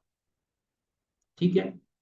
और साथ साथ मेरे एसेट की जो अब वैल्यू है, जब मैंने सेकंड टाइम रीवैल्यूएशन की है, सेकंड टाइम रीवैल्यूएशन जो मैंने की है, तो अब जो मेरे एसेट की फेयर वैल्यू आई है वो सपोज कर लो कि 3 लाख हो गई। बहुत कम हो गई है, वैल्यू क्या हो गई, कम हो गई है। ज्यादा ज्यादा खेल रहे थे ना, ज्यादा ज्यादा हमने देखा, सरप्लस दिया, वो सारा ट्रीटमेंट हमने समझ लिया। अब सर हमारे एसेट की वैल्यू क्या हो रही है, कम हो रही है। ठीक है। और वो कब हो रही है, 3 साल बाद। सर हमारे एसेट की वैल्यू 3 साल बाद कितनी हो रही है, 3 लाख हो रही है, लेकिन वो 3 साल बाद हो रही है। पहले 3 साल की अकाउंटिंग तो कर लें आप। तो पहले हम 3 साल की अकाउंटिंग करते हैं। जैसे कि मैं दिसंबर 31 पे 2011 के बाद 2012 में पहुंचा, तो मुझे अब डेप्रिसिएशन रिकॉर्ड करना होगा, है ना। 12 पे भी डेप्रिसिएशन रिकॉर्ड होगा, 13 पे भी डेप्रिसिएशन रिकॉर्ड होगा, 14 पे भी डेप्रिसिएशन रिकॉर्ड होगा, फिर रिवैल्यूएशन की कैलकुलेशन होगी ना। तो पहले सर 2012 का डेप्रिसिएशन भी हमें कैलकुलेट करके दिखाएं कि अब आफ्टर रीवैल्यूएशन डेप्रिसिएशन कैसे कैलकुलेट होगा। डेप्रिसिएशन कैसे कैलकुलेट होगा, इनकी तो हम वही बनाएंगे, डेप्रिसिएशन एक्सपेंस डेबिट और एक्यूमुलेटेड डेप्रिसिएशन क्रेडिट। ठीक है। अब डेप्रिसिएशन का अमाउंट क्या आएगा, डेप्रिसिएशन का अमाउंट क्या आएगा आफ्टर रीवैल्यूएशन। स्टैंडर्ड आपको ये गाइड करता है, स्टैंडर्ड आपको ये गाइड करता है कि जैसे आपने रीवैल्यूएशन करवा ली ना, ये बेटा अपने पास नोट डाउन कर लेना। अब जो मैं बात बताने जा रहा हूँ, स्टैंडर्ड आपको ये गाइड करता है, जैसे ही आपने रीवैल्यूएशन करवाई, तो अब जो आपके एसेट की फेयर वैल्यू थी ना, वही समझ लो कि आपके एसेट की कॉस्ट है। पिछली सारी बातें भूल जाओ कि आपके एसेट की कॉस्ट कितनी थी, 10 लाख थी, या आपके एसेट की बुक वैल्यू 8 लाख थी। नहीं, अब आप समझोगे कि आपके एसेट की वैल्यू कितनी है, 15 लाख है। यही समझ लो कि आपके एसेट की क्या है। तो अब स्टैंडर्ड आपको ये कह रहा है कि आफ्टर रिवैल्यूएशन जो आपके एसेट की फेयर वैल्यू है, अब इसी के साथ ही आपने कैलकुलेशन करनी है हमेशा। अब पिछली कोई जो कॉस्ट या बुक वैल्यू है उसके साथ आपने कोई छेड़छाड़ नहीं करना। अब जो आपकी फेयर वैल्यू है इसी के साथ कैलकुलेशन हो, तो डेप्रिसिएशन की कैलकुलेशन भी इसी के साथ हो। अब डेप्रिसिएशन की कैलकुलेशन कैसे होगी, पहले तो बेटा मैं क्या कर रहा था, कॉस्ट को डिवाइड किया था मैंने, 10 लाख को डिवाइड किया था यूजफुल लाइफ से। अब मैं फेयर वैल्यू को डिवाइड करूंगा। अब फेयर वैल्यू मेरी कितनी है, 15 लाख। फेयर वैल्यू मेरी कितनी है, 15 लाख है। तो अब मैं 15 लाख को लिखूंगा, और फिर मैं 15 लाख को डिवाइड किससे करूंगा। यहाँ पे आपको स्टैंडर्ड गाइड कहता है कि अब आपके एसिड की रिमेनिंग लाइफ कितनी है उससे डिवाइड करो। रिमेनिंग लाइफ मतलब कि आपने देखो, शुरू में आपने एसिड लिया, एसिड की लाइफ कितनी थी, 10 साल थी। एसिड की लाइफ कितनी थी, 10 साल थी। अब आपने इसको 2 साल से क्या कर लिया है, इस्तेमाल कर लिया है। 2 साल, 10 और 11 में आपने इसको मजे लिए, आपने पूरा इस्तेमाल किया है। तो अब आपके एसिड की जो रिमेनिंग लाइफ है वो कितनी है, 8 है। तो अब आप जो डेप्रिसिएशन कैलकुलेट करोगे, वो किस पर कैलकुलेट करोगे, रिमेनिंग लाइफ पर कैलकुलेट करोगे, यानी कि 8 ईयर्स पर कैलकुलेट करोगे। तो 2 पॉइंट्स हमने यहाँ पर सीखे हैं कि आफ्टर रिवैल्यूएशन अब जब डेप्रिसिएशन कैलकुलेट होगा, तो वो फेयर वैल्यू पर कैलकुलेट होगा, वो कॉस्ट पे कैलकुलेट नहीं होगा। दूसरी बात, जो डेप्रिसिएशन कैलकुलेट करते वक्त यूजफुल लाइफ जो हम लिखेंगे, यूजफुल लाइफ जो हम लिखेंगे, वो रिमेनिंग यूजफुल लाइफ लिखेंगे, वो पूरी यूजफुल लाइफ नहीं लिखेंगे। तो अब मैं इसको 15 लाख को 8 से क्या कर रहा हूँ, डिवाइड कर रहा हूँ। ठीक है। तो अब मेरे बच्चों मुझे जरा बताना डेप्रिसिएशन कितना है।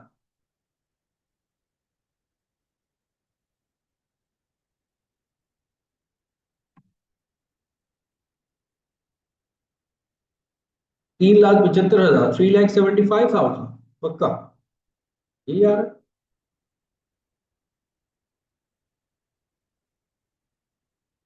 1,87,500, हाँ ये मुझे लग रहा है कि थोड़ा थोड़ा ये आ सकता है, 1,87,500।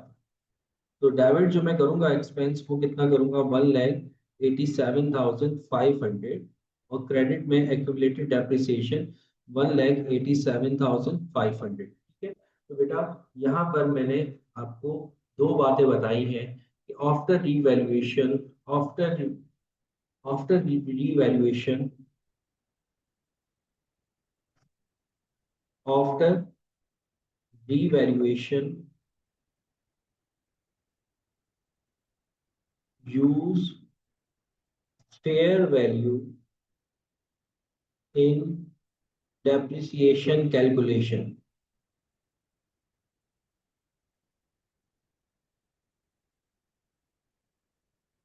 और दूसरी बात मेरे बच्चों जो मैंने आपको बताई है, यूज रिमेनिंग यूजफुल लाइफ।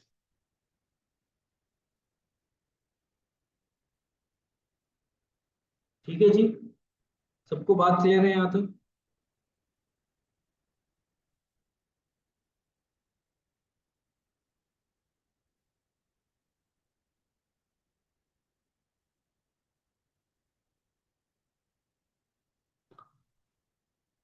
यहाँ तक बेटा किसी का कोई सवाल?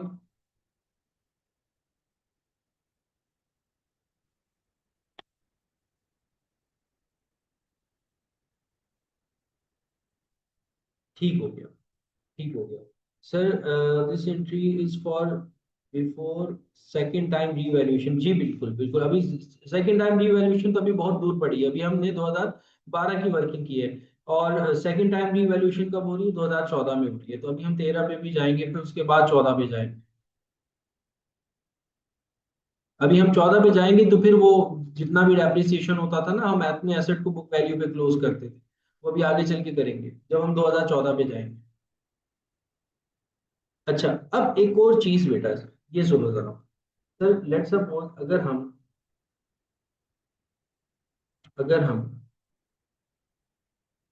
2014 के बाद, 2011 के बाद 2012 में जब आते हैं, और जब हम 2012 पर अपनी मशीनरी को रिपोर्ट करेंगे, तो वो किस अमाउंट से रिपोर्ट करेंगे? 2012 में अपनी मशीनरी को रिपोर्ट करेंगे, वो किस अमाउंट से रिपोर्ट करेंगे? अच्छा, 2010 में तो ओसीआई जीरो था ना, कोई अमाउंट नहीं था। अच्छा, 2012 में कितने से रिपोर्ट करेंगे? सर हमारा जो एसेट था वो कितना था, 15 लाख था। हमारा जो एसेट था वो कितना था, 15 लाख था, है ना? और जो डेप्रिसिएशन आया है वो कितना आया है, 1,87,500। 1,87,500। तो मेरे बच्चों डेप्रिसिएशन जरा 15 लाख में से माइनस करके बताना कितना आ रहा है।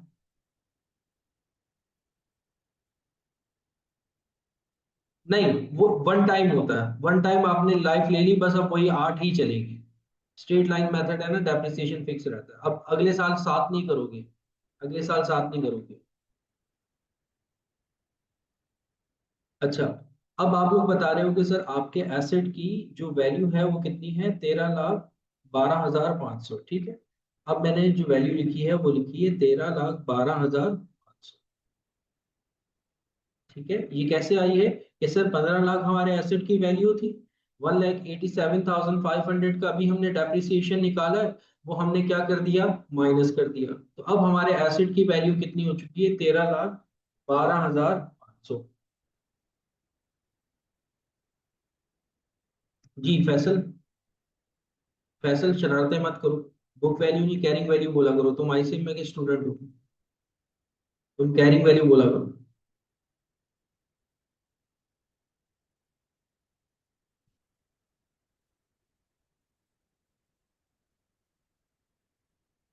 यहाँ तक सबको क्लियर है?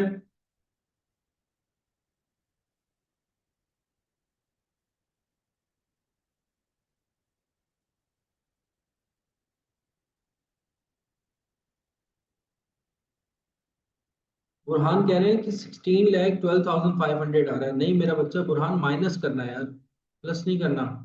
डेप्रिसिएशन प्लस कर दिया मेरे ख्याल में आपने, माइनस करना है। 16 लाख कैसे हो सकता है? फेयर वैल्यू 15 लाख है, 15 लाख में से 1,87,500 माइनस करो तो 13,12,500 आएगी। 16 लाख बढ़ कैसे सकती है? डेप्रिसिएशन माइनस हो रहा है। अच्छा फैसल, हाँ बोलो क्या बोल रहे हो आप? कैरिंग वैल्यू रिपोर्टिंग हो रही है बैलेंस शीट में, कैरिंग वैल्यू, बिल्कुल बैलेंस शीट में कैरिंग वैल्यू को रिपोर्ट कर रहे हैं। सिर्फ जस्ट जिस जिस साल हमने रीवैल्यूएशन की है उस साल हमने फेयर वैल्यू को रिपोर्ट किया है। अब हम बैलेंस शीट के अंदर कैरिंग वैल्यू को ही रिपोर्ट करेंगे जब तक रीवैल्यूएशन नहीं होती। अच्छा, अब आ जाओ, अभी अदर कम्प्रीहेंसिव इनकम को रहने दो कि इसका अमाउंट कितना जाएगा। अब आओ आप 2000 statement of profit and loss में। 2012 के अंदर कितना एक्सपेंस रिपोर्ट होगा? 2012 के अंदर आपका जो डेप्रिसिएशन एक्सपेंस रिपोर्ट होगा वो होगा 1,87,500। 1,87,500 का आपका एक्सपेंस रिपोर्ट होगा, क्योंकि आपका डेप्रिसिएशन एक्सपेंस कितना आया है? 1,87,500। अच्छा सर, अब यहाँ पर हमें थोड़ा अजीब अजीब सा लग रहा है। वो अजीब अजीब सा क्या लग रहा है कि सर हम पिछले 2 सालों से डेप्रिसिएशन 1 लाख से रिकॉर्ड करते हुए आए, है ना? पिछले 2 सालों से हम जो डेप्रिसिएशन रिकॉर्ड करते हुए आए हैं वो 1-1 लाख से रिकॉर्ड करते हुए आए हैं। लेकिन अब जो हम डेप्रिसिएशन रिकॉर्ड कर रहे हैं 1,87,500 से रिकॉर्ड कर रहे हैं। इसका मतलब सर ये हो रहा है कि यहाँ पर हमारी जो प्रॉफिट एंड लॉस स्टेटमेंट है ना वो थोड़ी सी डिस्टर्ब हो रही है। ये तो रीवैल्यूएशन करते वक्त हमें लॉस हो गया, है ना? एक्सपेंस की रिपोर्टिंग ज्यादा हो गई। अब जब एक्सपेंस की रिपोर्टिंग ज्यादा होगी तो हमारा प्रॉफिट क्या हो जाएगा? कम हो जाएगा। ऐसा ही है, प्रॉफिट क्या हो जाएगा? कम हो जाएगा। पहले 1 लाख का एक्सपेंस रिपोर्ट कर रहे थे, अब जो आप रिपोर्ट कर रहे हो 1,87,500 का एक्सपेंस रिपोर्ट कर रहे हो। तो ये तो एक्सपेंस क्या हो गया सर आपका? ज्यादा हो गया 87,500 से। तो यहाँ पर स्टैंडर्ड आपको ये कह रहा है कि ये जो एक्सेस एक्सपेंस की रिपोर्टिंग हो रही है, ये जो एक्सेस एक्सपेंस की रिपोर्टिंग हो रही है, इसको मेरे बच्चों आप एडजस्ट करोगे रीवैल्यूएशन सरप्लस से। रीवैल्यूएशन सरप्लस का बैलेंस भी तो आपके पास 7 लाख से मौजूद है ना, अदर कम्प्रीहेंसिव इनकम में। तो ये जो एक्सेस एक्सपेंस की रिपोर्टिंग है ना, कितनी एक्सेस एक्सपेंस की रिपोर्टिंग है? 87,500 से हम एक्सपेंस ज्यादा दिखा रहे हैं। तो आपको स्टैंडर्ड ये कह रहा है कि अब आप इसको एडजस्ट करो अपनी रिवैल्यूएशन सरप्लस का जो बैलेंस आपके पास मौजूद है ना 7 लाख का ओसीआई के अंदर जो पड़ा हुआ है, वो 7 लाख से अब उस 7 लाख के अंदर जाकर के एडजस्ट करो। कैसे एडजस्ट करोगे? उसको एडजस्ट करने का तरीकाकार ये है, उसको एडजस्ट करने का तरीकाकार ये है कि अब आप December 31 2012 में ही जहां आपने एक्सपेंस रिपोर्ट किया है 1,87,500 का, अब 87,500 का एक्सपेंस निकालोगे और उसमें आप रीवैल्यूएशन सरप्लस को डेबिट कर दोगे। रीवैल्यूएशन सरप्लस को डेबिट कर दोगे कितने से? 87,500 से, क्योंकि अब आप अपने सरप्लस को क्या करोगे? कम करोगे, क्योंकि एक्सपेंस की रिपोर्टिंग ज्यादा हो रही है, सरप्लस कम होगा तो वो कहाँ आएगा? डेबिट साइड पे आएगा। और वो अमाउंट आप ट्रांसफर करोगे कहाँ पर? Retain earning. रिटेन अर्निंग क्या हो जाएगी आपकी? क्रेडिट हो जाएगी कितने से? 87,500 से।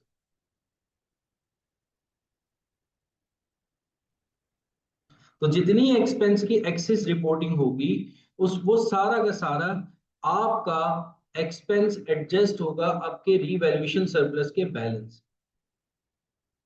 समझ में आ रही है बात? रिवर्स कर देंगे। अरूबा बेटा गुड हो गया, वेल डन, बिल्कुल रिवर्स कर देंगे। लेकिन सिर्फ उतना एक्सपेंस रिवर्स करोगे जितना एक्सेस हुआ है। 1 लाख का तो एक्सपेंस रहने दोगे, बाकी जो एक्सेस हो रहा है ना उसको आप रिवर्स कर दो।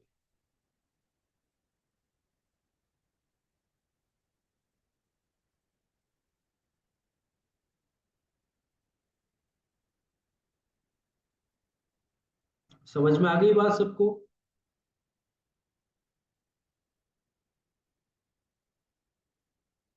हाँ। तो अब मेरे बच्चों, अब मेरे बच्चों आपने क्या करना है, जो कि मैं कह रहा था कि ओसीआई का बैलेंस अभी रहने दो। अब आप ओसीआई का बैलेंस जो रिकॉर्ड करोगे ना, वो कितना रिकॉर्ड करोगे ओसीआई का बैलेंस?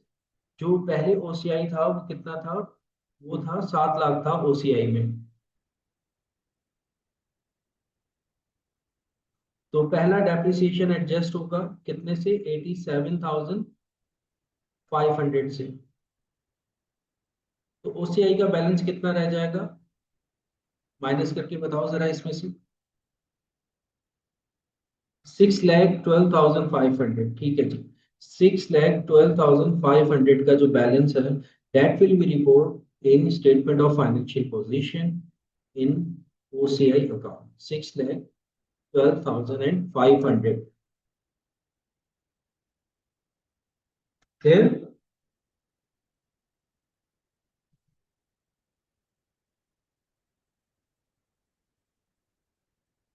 क्लियर?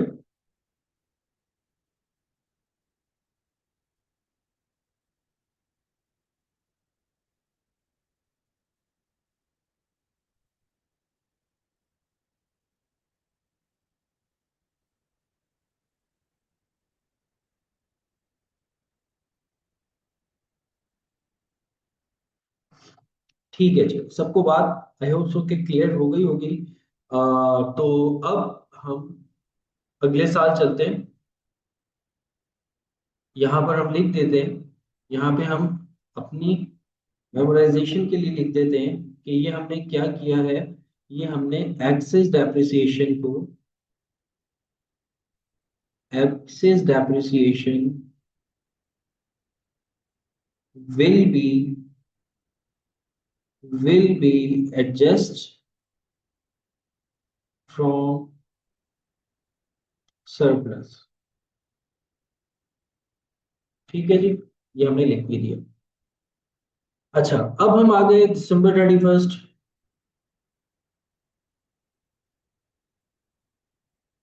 2013 में। अगेन डेप्रिसिएशन रिकॉर्ड होगा, और डेप्रिसिएशन अब आपका फिक्स हो गया 1,87,500। अब कोई लाइफ को कम करने की जरूरत नहीं है। अब आप एंट्री बनाएंगे, डेप्रिसिएशन एक्सपेंस डेबिट 1,87,500। और आपका जो एक्यूमुलेटेड डेप्रिसिएशन है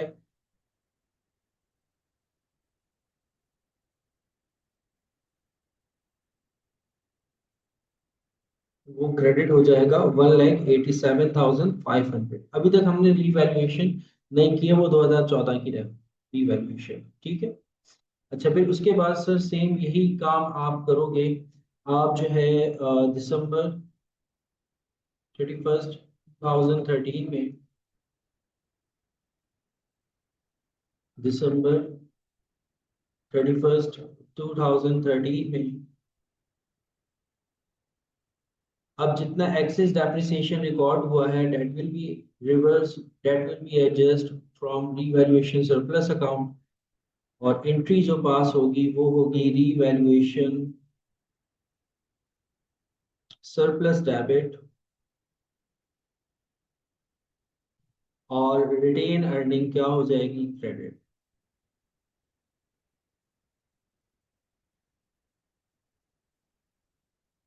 देखो, स्टैंडर्ड आपको कहीं से छोड़ नहीं रहा।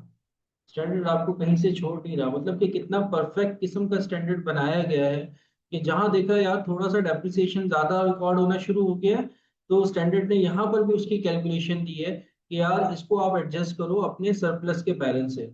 और सरप्लस का बैलेंस 87,500 अगेन क्या हो जाएगा? एडजस्ट हो जाएगा। अब आपके एसेट की जो वैल्यू शो होगी 2012 के बाद 2013 में, पहले एसेट की वैल्यू कितनी है? 13,12,500। इसमें से 1,87,500 का डेप्रिसिएशन माइनस करो जरा, कितना आ रहा है? सर मेन हिस्टोरिकल डेप्रिसिएशन को ही लेकर चलना है, यानी जितना हिस्टोरिकल कॉस्ट पे डेप्रिसिएशन आ रहा है तो वही एक्चुअल है, जब तक एसेट सोल्ड या डिस्पोज ऑफ नहीं हो। जी बिल्कुल, बिल्कुल, बिल्कुल, बिल्कुल। बिल्कुल ऐसे ही है। 11,25,000। 11,25,000।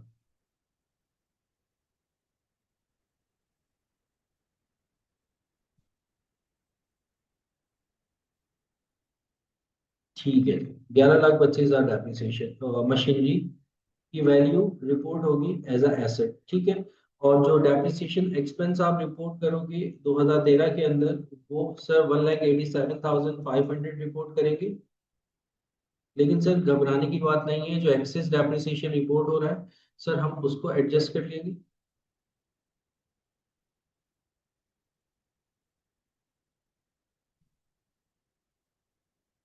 ये बैलेंस आपका क्या था, 2012 का था। अब अगेन बैलेंस आ जाएगा जो 2013 में आपने रिपोर्ट करना है। वो कितना रिपोर्ट करना है जरा मुझे बताओ। 5,25,000, ठीक है जी। 5,25,000, ठीक है। ये बैलेंस आप रिपोर्ट करोगे यहाँ पर।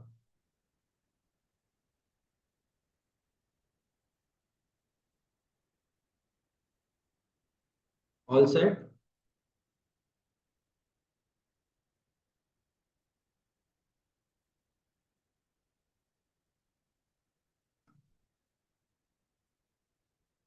डन हो गया, ठीक है जी। ठीक है। यहाँ तक बेटा किसी बच्चे का कोई सवाल हो तो मुझसे पूछ लो, क्योंकि अब हम रिवैल्यूएशन की तरफ दोबारा से जा रहे हैं, तो उससे पहले आप लोगों के जितने कंसेप्ट हैं क्लियर होने चाहिए।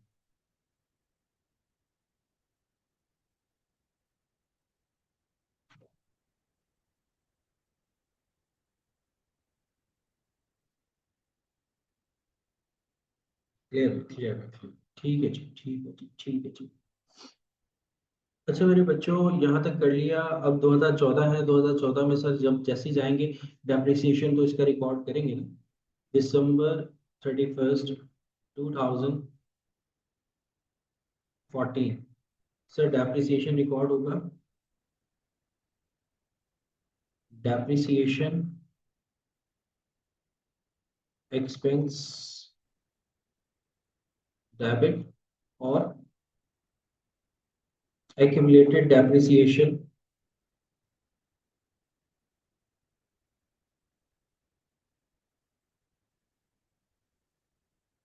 क्रेडिट। 1,87,500। 1,87,500, ठीक है।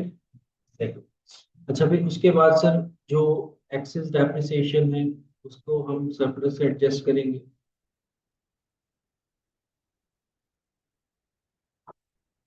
रीवैल्यूएशन सरप्लस डेबिट, ठीक है। और रिटेन अर्निंग क्रेडिट। 87,500 और 87,500, ठीक है। ठीक है। यहाँ तक बेटा किसी को कोई मसला तो नहीं है, क्योंकि अब चीज आ रही है, अब पॉइंट आ रहा है बड़े काम का। अब पॉइंट आ रहा है बड़े काम का। अब बेटा यहाँ पे फोकस चाहिए सब बच्चों का।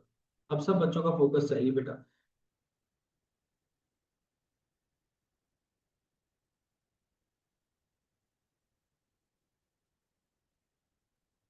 रीवैल्यूएशन सरप्लस बेटा रेवेन्यू नहीं होता, ये आपकी इक्विटी का पार्ट होता है। ओसीआई के अंदर जाता है। इक्विटी का पार्ट होता है। इक्विटी जब बढ़ती है तो वो क्रेडिट साइड पे जाती है, जब कम होती है तो डेबिट साइड पे जाती है। तो जब हम रीवैल्यूएशन सरप्लस से अमाउंट निकाल कर रिटेन अर्निंग में ट्रांसफर कर रहे हैं, तो हमारा जो इक्विटी है वो क्या हो रही है, कम हो रही है। अब जब कम होगी तो वो कहाँ आ जाएगी, डेबिट साइड पे। इस वजह से रीवैल्यूएशन सरप्लस को हम डेबिट कर रहे हैं और रिटेन अर्निंग को क्रेडिट कर रहे हैं। रिटेन अर्निंग भी बेटा आपका इक्विटी का पार्ट होता है। रिटेन अर्निंग भी आपका इक्विटी का पार्ट होता है। जब ये बढ़ती है तो कहाँ जाती है, क्रेडिट साइड पे। तो जब इसमें रीवैल्यूएशन सरप्लस से बैलेंस ट्रांसफर हुआ तो रिटेन अर्निंग आपकी इंक्रीज की, और जब इक्विटी इंक्रीज करती है तो वो कहाँ जाती है, क्रेडिट साइड पे जाती है।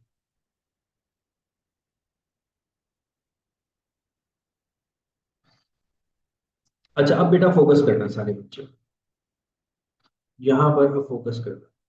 सर अब हम दोबारा से अगेन क्या कर रहे हैं, रीवैल्यूएशन सरप्लस की कैलकुलेशन कर रहे हैं। सबसे पहले तो हम क्या काम करें कि सर बिफोर रीवैल्यूएशन हम काम किया करते थे, अपने एसेट को बुक वैल्यू पे लाते थे। याद है सब बच्चों को? बिफोर रीवैल्यूएशन अपने एसेट को क्या करते थे, बुक वैल्यू पे लाते थे। कैसे लाते थे सर? जितना भी डेप्रिसिएशन होता है उसको हम डेबिट कर देते हैं और मशीनरी को हम क्या कर देते हैं, क्रेडिट कर देते हैं। ऐसे ही तो बिफोर रीवैल्यूएशन हम अपने एसेट को क्या कर रहे हैं, बुक वैल्यू पे लेकर आ रहे हैं।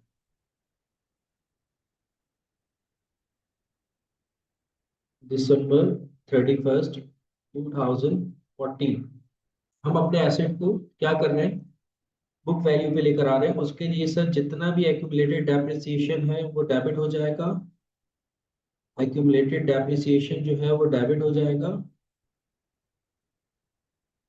और और सर हमारा एसेट यानी कि मशीनरी हमारी क्या हो जाएगी, क्रेडिट हो जाएगी। सर कितना डेप्रिसिएशन है, सर कितना डेप्रिसिएशन है, सर कितना डेप्रिसिएशन है सर? डेप्रिसिएशन जो है ना 3 सालों का है, 3 सालों का है। 2012 का, 2013 का और 2014 का। और कितना है, 1,87,500 है ना, 3 साल का है। 1,87,500 3 साल का डेप्रिसिएशन है। मल्टीप्लाई बाय 3 करके बताओ कितना डेप्रिसिएशन है। 5,62,500 आप लोग बता रहे। 5,62,500 आप लोगों ने बताया। ये हम अपने एसेट को बुक वैल्यू पे ले लें, ये हम अपने एसेट को बुक वैल्यू पे लेकर आए। यहाँ तो बेटा किसी का कोई प्रॉब्लम है तो पूछो, नहीं तो फिर मैं आगे चलूँ। सबसे पहले हम अपने एसेट को बुक वैल्यू पे ले आए।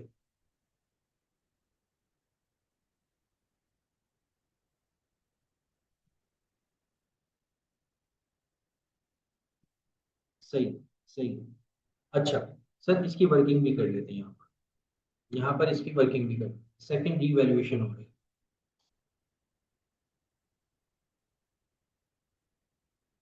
सेकंड रीवैल्यूएशन हो रही है।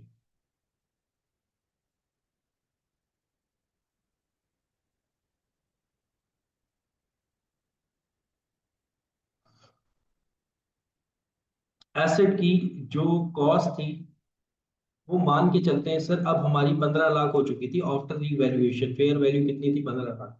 तो अब इसी को हम कॉस्ट मान के चलेंगे। ठीक है, क्योंकि इसी पे हमने डेप्रिसिएशन निकाला था। याद है आप लोगों को, मैंने कहा था अब यही आपकी क्या है, कॉस्ट है। जो भी काम होगा इस पे होगा। पिछली वाली बातें भूल जाओ सारी। पिछले 10 लाख थी जो भी थी, वट जो भी थी उसको भूल जाओ।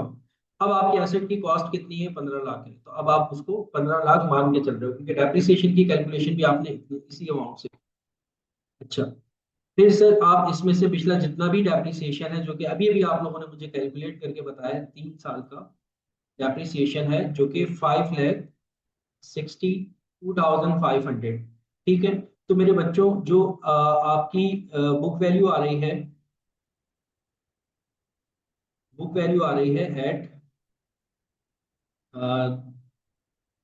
31 दिसंबर 2014, कितनी आ रही है बुक वैल्यू, जरा मुझे बताओ। 9,37,500 आप लोगों ने बताया है कि सर वैल्यू आ रही है 9,37,500। तो सर हमेशा सरप्लस के लिए या रीवैल्यूएशन के लिए सर कंपैरिजन होता था किसका, बुक वैल्यू और फेयर वैल्यू का। तो सर अब हम इसमें से लेस करते हैं क्या, फेयर वैल्यू। अब हम इसमें से लेस करते हैं क्या, फेयर वैल्यू। अब मेरे बच्चों जरा मुझे बताओ कि फेयर वैल्यू कितनी है। सर फेयर वैल्यू जो अब आपने लिखी है वो कितनी लिखी है, 3 लाख लिखी है। अब फेयर वैल्यू मेरे बच्चों कितनी हो चुकी है, 3 लाख हो चुकी है। तो यहाँ पर मेरे बच्चों रीवैल्यूएशन सरप्लस तो नहीं आता हुआ नजर आ रहा, ऐसा ही है। रीवैल्यूएशन सरप्लस तो नजर नहीं आ रहा है ना। यहाँ पर कुछ बच्चे कह रहे हैं कि सर लॉस हमें नजर आ रहा है, 6,37,500 का लॉस हमें नजर आ रहा है। 6,37,500 का, 6,37,500 का लॉस हमें नजर आ रहा है ना, ऐसे ही है। लेकिन इसको आप लॉस नहीं कहोगे, स्टैंडर्ड आपको मना करता है कि आपका लॉस नहीं है। ये जो 6 लाख सरप्लस तो था, इंक्रीज होगा तो सरप्लस होगा। डिक्रीज होगा तो वो लॉस नहीं होगा, डिक्रीज होगा तो वो लॉस नहीं होगा, ये बात लिख लो अपने पास। अगर इंक्रीज है तो वो सरप्लस है, जैसे हमने पहले रिकॉर्ड किया, इंक्रीज हुआ तो सरप्लस हुआ, इंक्रीज हुआ तो वो सरप्लस हुआ, रिवैल्यूएशन सरप्लस में लिखा और उसको हम ओसीआई के अंदर लेके गए थे। अब जब डिक्रीज हो रहा है ना, अब जब मेरे बच्चों डिक्रीज हो रहा है तो ये आपका लॉस नहीं है, ये आपका लॉस नहीं है। स्टैंडर्ड कह रहा है अभी लॉस रिकॉर्ड ना करो, अभी रुक जाओ, अभी लॉस को रिकॉर्ड ना करो। तो क्या करें? स्टैंडर्ड ये कहता है कि पहले एक नजर देख लो कि आपका ओसीआई के अंदर कहीं रीवैल्यूएशन सरप्लस का बैलेंस मौजूद तो नहीं है। एक नजर देख लो कहीं रीवैल्यूएशन सरप्लस का बैलेंस मौजूद तो नहीं है ओसीआई के अंदर। जी बिल्कुल सर है, बिल्कुल है, हमारे पास ऑलरेडी रीवैल्यूएशन सरप्लस का बैलेंस मौजूद है। देखो पहले साल 2000 हमने 12 का डेप्रिसिएशन माइनस किया था, फिर उसके बाद 2013 का I need डेप्रिसिएशन माइनस किया, benefits. 2013 का डेप्रिसिएशन माइनस किया था, और फिर उसके बाद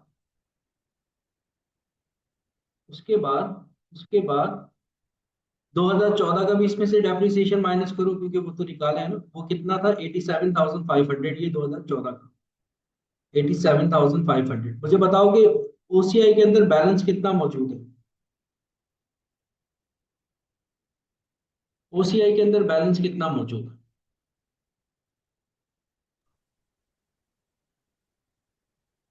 4,37,500, 4,37,500 का बैलेंस मौजूद है। तो स्टैंडर्ड कहता है कि पहले इसको यूटिलाइज करो, इस जो डिक्रीज आ रहा है ना, इसमें से पहले आप ये जो ओसीआई वाला बैलेंस है ना, ओसीआई वाला जो बैलेंस है ना, सरप्लस का, सरप्लस का जितना बैलेंस है, सरप्लस बैलेंस जो है, इसको माइनस करो, माइनस करो, 4,37,500 माइनस करो। अब जो अमाउंट आएगा ना, अब जो अमाउंट आएगा वो लॉस होगा, वो लॉस होगा। अब जो अमाउंट आएगा वो क्या होगा? लॉस होगा। अब कितना अमाउंट आ रहा है? 2 लाख, 2 लाख। तो ये जो 2 लाख है ये क्या है? लॉस। और इस लॉस को हम कहते हैं इम्पेयरमेंट लॉस, इम्पेयरमेंट लॉस, जो कि हमारा अगला स्टैंडर्ड स्टार्ट होगा इंशाल्लाह नेक्स्ट वीक में, जिसको हम कहते हैं IAS 36। IAS 36 लॉस को डील करता है, IAS 16 सरप्लस को डील करता है, उसमें सारी सरप्लस की कैलकुलेशन बताता है। अब जब लॉस होता है तो वो IAS 36 आपको डील करता है। यहां तक बात समझ में आ गई सब बच्चों को? तो हमेशा लॉस करने से पहले एक नजर रुक जाएंगे, लॉस बुक करने से पहले एक नजर रुक जाएंगे, पहले देखेंगे कि कोई सरप्लस का बैलेंस मौजूद तो नहीं। अगर कोई सरप्लस का बैलेंस मौजूद है, हम उसको एडजस्ट करेंगे, देन फिर उसके बाद हम लॉस की बुकिंग करें। ठीक है? अच्छा, तो सर अब आप बताएं इसकी एंट्री क्या बनेगी? हमारे एसेट की वैल्यू में डिक्रीज आया है कितना? 6,37,500 का, 6,37,500 का डिक्रीज आया हमारे एसेट की वैल्यू में। जो डिक्रीज आया है December 31, 2014 में,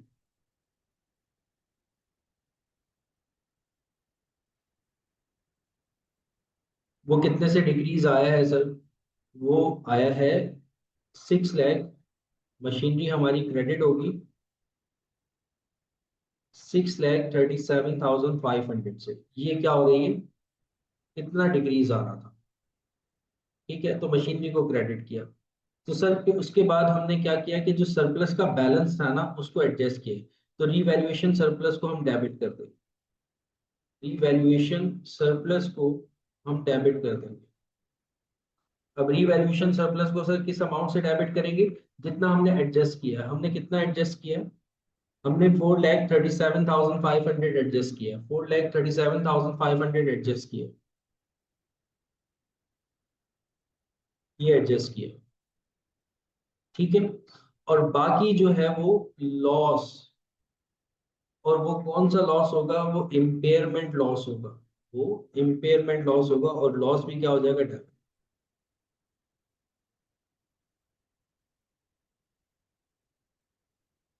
कितने से, 2 लाख से।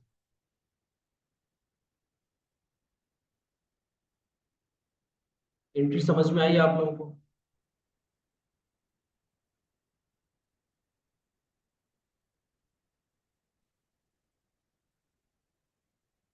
ठीक है। अच्छा सर, अब इसकी रिपोर्टिंग भी बता दीजिए आज, चलते चलते बस आखिरी आखिरी। सर रिपोर्टिंग भी बता दीजिए, रिपोर्टिंग भी बता दीजिए। 2014 छोटा सा लिख रहा हूँ मैं यहाँ पे साइड पे।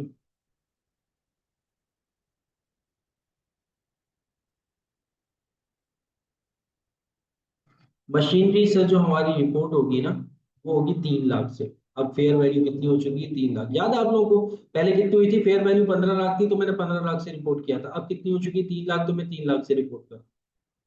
मशीनरी हमारी कितने से रिपोर्ट होगी, 3 लाख से। ठीक है। ओसीआई के अंदर बैलेंस कितना रह गया सर, जीरो रह गया, सारा का सारा एडजस्ट हो गया। वो कितना रह गया, जीरो रह गया, सारा का सारा क्या हो गया, एडजस्ट हो गया। ठीक है। और फिर 2013 के अंदर, 2014 के अंदर एक्सपेंस सर हमारा कितना बुक होगा, एक्सपेंस हमारा कितना बुक होगा, डेप्रिसिएशन कितना है, 1,87,500 का।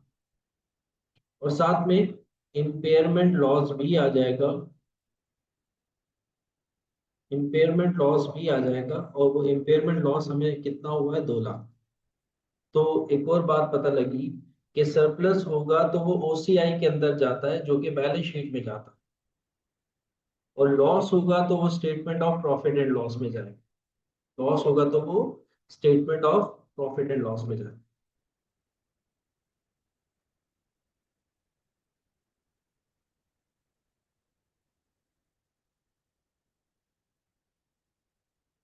सब बच्चों को बात क्लियर है? भूर बेटा, आप 3,87,500 का कौन सा अमाउंट बता रहे हैं?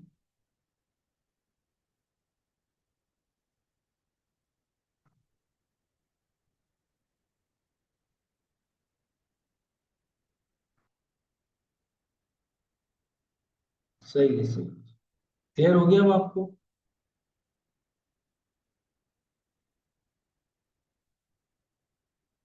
अब जो नेट एप्रिसिएशन कैलकुलेट होगा वो 3 लाख पे कैलकुलेट होगा। जैसे कि पहले जो नेट एप्रिसिएशन कैलकुलेट हुआ था वो 15 लाख पे हुआ था, फेयर वैल्यू हमारी 15 लाख हो गई थी, अब 3 लाख पे होगा। और जो रिमेनिंग लाइफ होगी मेरे बच्चों, रिमेनिंग लाइफ होगी, वो अब कितनी हो जाएगी कि हमने 3 साल मेरे ख्याल में और इस्तेमाल किए हैं। 3 साल और कम के करके मेरे ख्याल में रिमेनिंग लाइफ 4 साल रह जाएगी, तो 4 साल पे डेप्रिसिएशन कैलकुलेट। ये पूरा का पूरा, ये पूरा का पूरा IS 16 हम लोगों ने आज पढ़ा। एक एक चीज हम लोगों ने इसके अंदर सीख ली। एक एक चीज हम लोगों ने सीख ली कि रीवैल्यूएशन सरप्लस को कैलकुलेट किस तरह से किया जाता है, उसकी रिपोर्टिंग कैसे होती है बैलेंस शीट के अंदर, और उसकी जो है वो statement of profit and loss में किस तरह से रिपोर्टिंग होती है। ईच एंड एवरीथिंग हम लोगों ने आज की क्लास में जो है वो डिस्कस किया है। ठीक है। अब हम लोग क्या करेंगे बेटा, अब इस वीक तो आप लोग की क्लास नहीं है, लेकिन लेकिन मैं एक लेक्चर अपलोड करूंगा। आप लोगों का काम है कि वो लेक्चर देखना है आप लोगों ने। उसमें मैंने क्या किया हुआ है कि कुछ कैफ के एमसीक्यू सॉल्व करवाई, कुछ कैफ की एमसीक्यूज मैंने सॉल्व करवाई हुई है। तो वो लेक्चर आप लोग देखोगे और कैफ की एमसीक्यू सॉल्व करोगे भाई। ठीक है। तो ये आप लोगों का होमवर्क है। अब आप लोगों ने इस पूरे वीक में जितना मैंने पढ़ा दिया, पहले तो एक दफा ये सही से रिवाइज कर लेना। ठीक है। और फिर उसके बाद वो जो कैफ वाला जो लेक्चर है वो मैं इंशाल्लाह ताला अपलोड कर दूंगा। आपने उसको देखना है सही तरीके से। और फिर उसके बाद IS 16 आपका कवर हो जाएगा। रही बात एमसीक्यूज, जो पास पेपर की एमसीक्यूज हैं, वो हम 2 स्टैंडर्ड और करके 36 और 40 को करके नेक्स्ट वीक में, फिर हम तीनों स्टैंडर्ड्स के मिलाकर पास पेपर्स के एमसीक्यूज देंगे। ठीक है। तो ये लेक्चर एक नेक्स्ट लेक्चर होगा, वो मैं अपलोड करके आप लोगों के साथ शेयर कर दूंगा। जो बच्चे ड्राइव पर अपलोड ऐड हो चुके हैं तो ड्राइव पर वो लेक्चर मिल जाएगा। अभी फिलहाल के लिए मैं ड्राइव पर भी अपलोड कर रहा हूँ, ड्राइव पर अपलोड हो गया लेक्चर। और साथ साथ मैं यूट्यूब पे भी अपलोड कर रहा हूँ, क्योंकि अभी कुछ बच्चे जो है वो जनवरी तक का वेट कर रहे हैं। तो जनवरी तक के लिए हम यूट्यूब पे लेक्चर्स अपलोड करते रहेंगे, ताकि उनका लॉस ना हो और वो रिकॉर्डिंग देख सके। तो पैरेलल दोनों जगहों पे रिकॉर्डिंग हो रही है। अब अपलोड हो रहा है। लेकिन नेक्स्ट जब जैसे ही जनवरी स्टार्ट होगा तो फिर बेटा मैं यूट्यूब पे अपलोड नहीं करूंगा, मैं सिर्फ और सिर्फ ड्राइव पर लेक्चर सब। यहाँ तक बेटा कुछ और सवाल है तो पूछ लीजिए।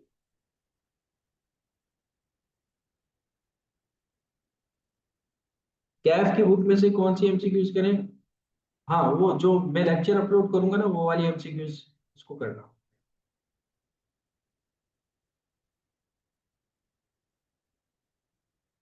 कोई डिटेल में नहीं है, कोई डिटेल में नहीं है। जो हमने पढ़ा है ना वो सब कैफ के अंदर मौजूद है। हमने मैं ज्यादातर नॉर्मली कैफ को ही फॉलो करता हूँ। तो जितनी भी थ्योरी ऊपर से लेके नीचे तक मैंने पढ़ाई है वो सारी की सारी कैफ से थी, और आगे एमसीक्यूज में जो अपलोड करूंगा ना वीडियो, ड्राइव पर भी और यूट्यूब पे भी मैं अपलोड कर दूंगा, वो कैफ से ही होगी। जी बेटा, अब इसके बाद जो हमारी फेयर वैल्यू होगी 3 लाख, 3 लाख की होगी। मैं इसका ये शेयर कर देता हूँ मैं आपसे। हाँ, टॉपिक्स ज्यादा हैं, टॉपिक्स ज्यादा हैं कैफ के अंदर, कुछ आपके सिलेबस में है कुछ नहीं है।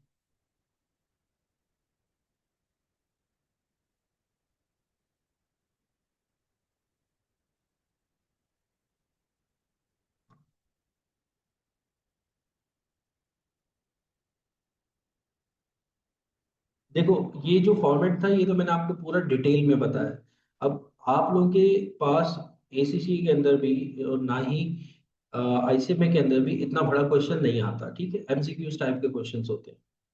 तो आपको जस्ट ये देखना होगा, वो आपसे ये कह लेगा ज्यादा से ज्यादा कि भाई 2 साल बाद आपने रीवैल्यूएशन किया, बताओ ओसीआई के अंदर कितना अमाउंट जाएगा, या रीवैल्यूएशन सरप्लस को आप कहाँ रिपोर्ट करोगे, कितना रिपोर्ट करोगे।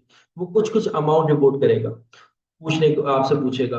तो वो आपको आइडिया हो जाएगा जब आप कैफ के एमसीक्यू सॉल्व करो। आपको ये आइडिया हो जाएगा कि आपने कैलकुलेशन कितनी और कहाँ तक करनी है, ठीक है।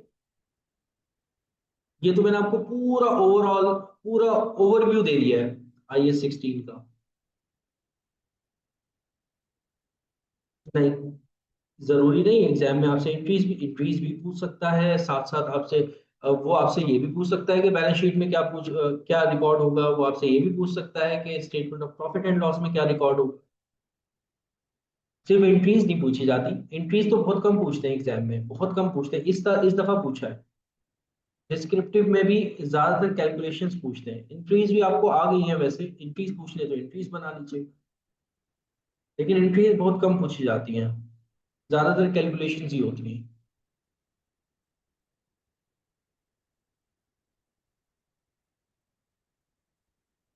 तो ये सारी चीजें ना आपको समझ में आएंगी जब आप कैफ के एमसीक्यूज कर लोगे। एसीसीए के स्टूडेंट्स को नहीं कह रहा मैं, सिर्फ आईसीएमए के स्टूडेंट्स को कह रहा हूँ कि कैफ के जब आप एमसीक्यूज कर लोगे और पास पेपर जो मैं सॉल्व करवाऊंगा उसके जब आप वो कर लोगे ना, तो आपको आइडिया हो जाएगा कि एग्जामिनर क्या पूछ रहा है।